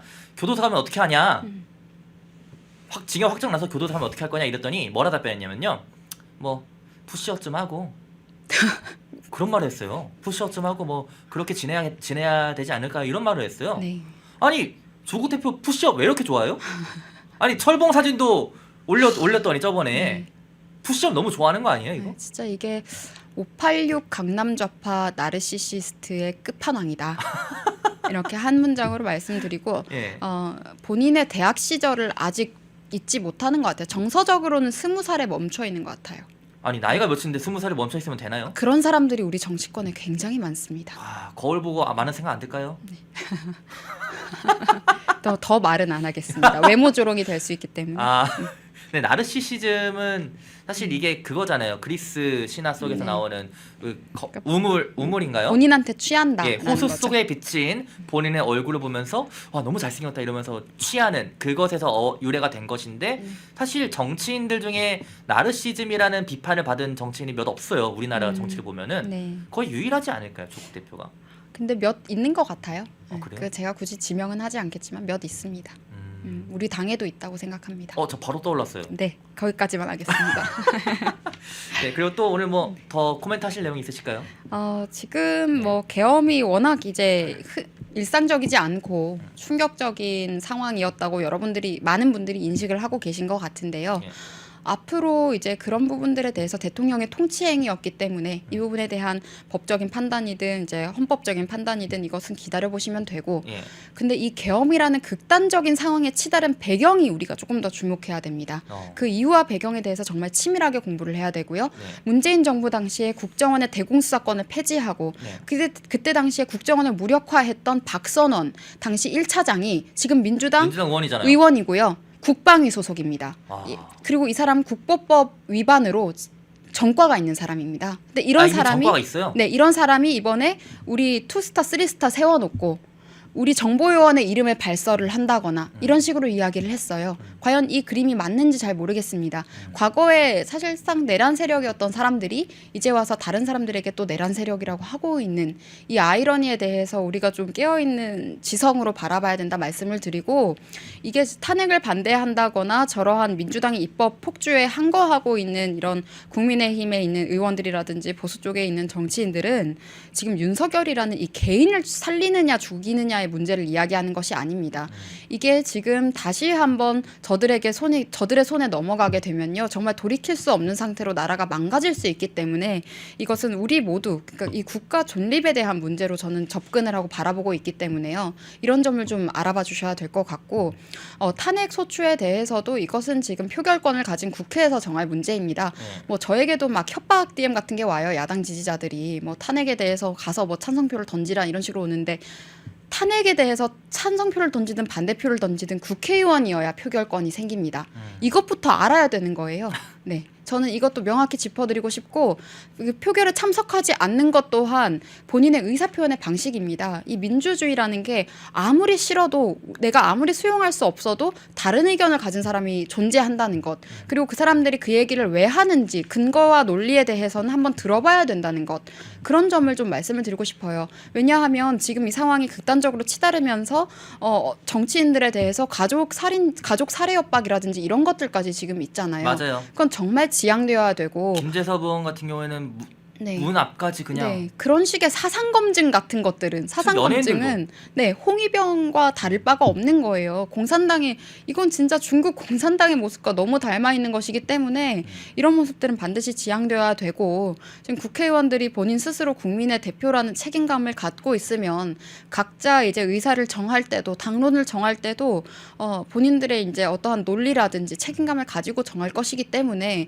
그런 지점들은 바라볼 수는 있겠죠. 우리가 그런 것들을 다 보고 판단을 해야지 이미 사전에 막 그런 식으로 강요하는 것은 저는 잘못됐다고 생각을 합니다. 그러니까 사실 방금 해주신 게 굉장히 핵심적인 게 뭐냐면은, 저희가 앞에도 여러 번 말씀을 해드렸지만은 소신과 논리. 그러니까 정치인들이 정치를 할 때 국민 여론 당연히 봐야죠. 근데 국민 여론이 메인이 되면 안 돼요. 항상 메인은, 정치인들은 본인이 가지고 있는 논리나 소신이나 철학 이런 것들을 이것을 메인으로 하고 정치를 해야지. 지난주에 그 탄핵안 다 불참했다가 이번 주에 갑자기 싹 돌아선다? 이거는요, 국민들이 봤을 때는요, 쟤네 뭐 하는 거야? 이런 생각밖에 안 들어요. 오죽하면 제 친구들이 국민에 왜 이렇게 왔다 갔다 하냐, 저럴 거면 이번 주에 뭐 다 탄핵안 찬성한다던데 저럴 거면 지난주에 찬성하지 왜 이번 주에 갑자기 찬성한다 하냐, 이런 의문을 저한테 쏟아내고 있거든요. 그러니까 탄핵안에 계엄령에 대해서 잘못됐다, 잘못되지 않았다, 이런 의견, 대한민국 민주주의니까 당연히 나올 수 있고, 탄핵안에 대해서도 찬성 반대 당연히 나올 수 있어요. 근데 정치인들이라면은 이런 의견이 나오는 거를 뭐 국민 여론이 너무 쏠려있다 이것을 눈치 보지 말고 본인 소신대로 해야죠. 그리고 탄핵안의 내용에 대해서 알고 찬성을 하든 반대를 해야지, 지금 그냥 윤석열이라는 이 사람을 죽이느냐 살리느냐로만 접근하니까 문제잖아요. 그럼 그 탄핵 소추안이 만약에 통과가 되면은요, 지금 거기에 동조한 국민의힘 의원들은 친북 친중 친러하겠다고 동조한 거랑 똑같아집니다. 그러니까 이런 부분에 대해서 정확하게 좀 인지를 하고 판단을 해야지, 그냥 어떠한 계파 갈등 사안인 것처럼 이야기를 한다거나, 저는 이런 게 우리 정치권에서 너무 큰 문제라고 생각하거든요. 거기 보면 정말 문제입니다. 여러분들 이거는 찾아보셔야 되는데요. 문재인, 이재명, 조국에 대한 옹호 논리가 될 수 있는 문장도 포함되어 있습니다. 이것들은 반드시 짚고 넘어가야 될 문제입니다. 예, 알겠습니다. 자, 그래서 뭐 오늘 방송은 네. 코멘트 다 하셨을까요? 네. 알겠습니다. 예, 저희 백지원 전 대변인과 같이 하는 백지원의 백발백중 시즌 2는요.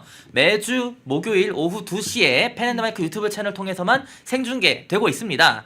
항상 저희 펜앤마이크 오후 시간대는 젊은 패널들 그리고 저도 지금 국회 출입하고 있는 30대 기자인데 2030 기자 혹은 2030 패널들 정치인들 나와서 청년들의 시각으로 현 이슈, 현 상황, 현 시국을 핵심을 관통하는 그런 메시지들을 전달하고 있으니까 펜앤마이크 오후 방송에도 많은 시청 부탁드리고 매주 목요일 백지원의 백발백중 시즌 2 많은 시청 부탁드립니다. 예. 그리고 네, 지금 이렇게 나라의 이런 정치적인 상황이 엄중할수록 우리가 어떠한 언론의 이제 편향적인 보도라든지 왜곡 보도에 이제 호도되지 않고 본인들의 깨어있는 지성으로 판단을 하는 이성과 합리가 매우 중요한 시대가 되었다라고 말씀을 드리겠습니다. 예. 그리고 노트북에 붙어있는 스파이 패밀리는 제가 굉장히 좋아하는 애니메이션이어서 항상 이렇게 붙여다니고 있다는 점 끝으로 예, 채팅에 올라와가지고요. 네. 예, 말씀드리도록 하겠습니다. 예, 앞으로 백지원의 백발백중 시즌 2 많은 시청 부탁드리도록 하겠습니다. 저희가 준비한 방송 여기서 모두 마무리하도록 하겠습니다. 시청해주셔서 감사합니다. 감사합니다. 인터넷 검색창에 펜앤마켓을 검색해주세요. 펜앤마켓은 펜앤드마이크 구독자분들을 위한 종합 쇼핑몰로 좋은 상품으로 온라인 최저가를 목표로 하는 마켓입니다. 많은 관심과 사랑 부탁드립니다.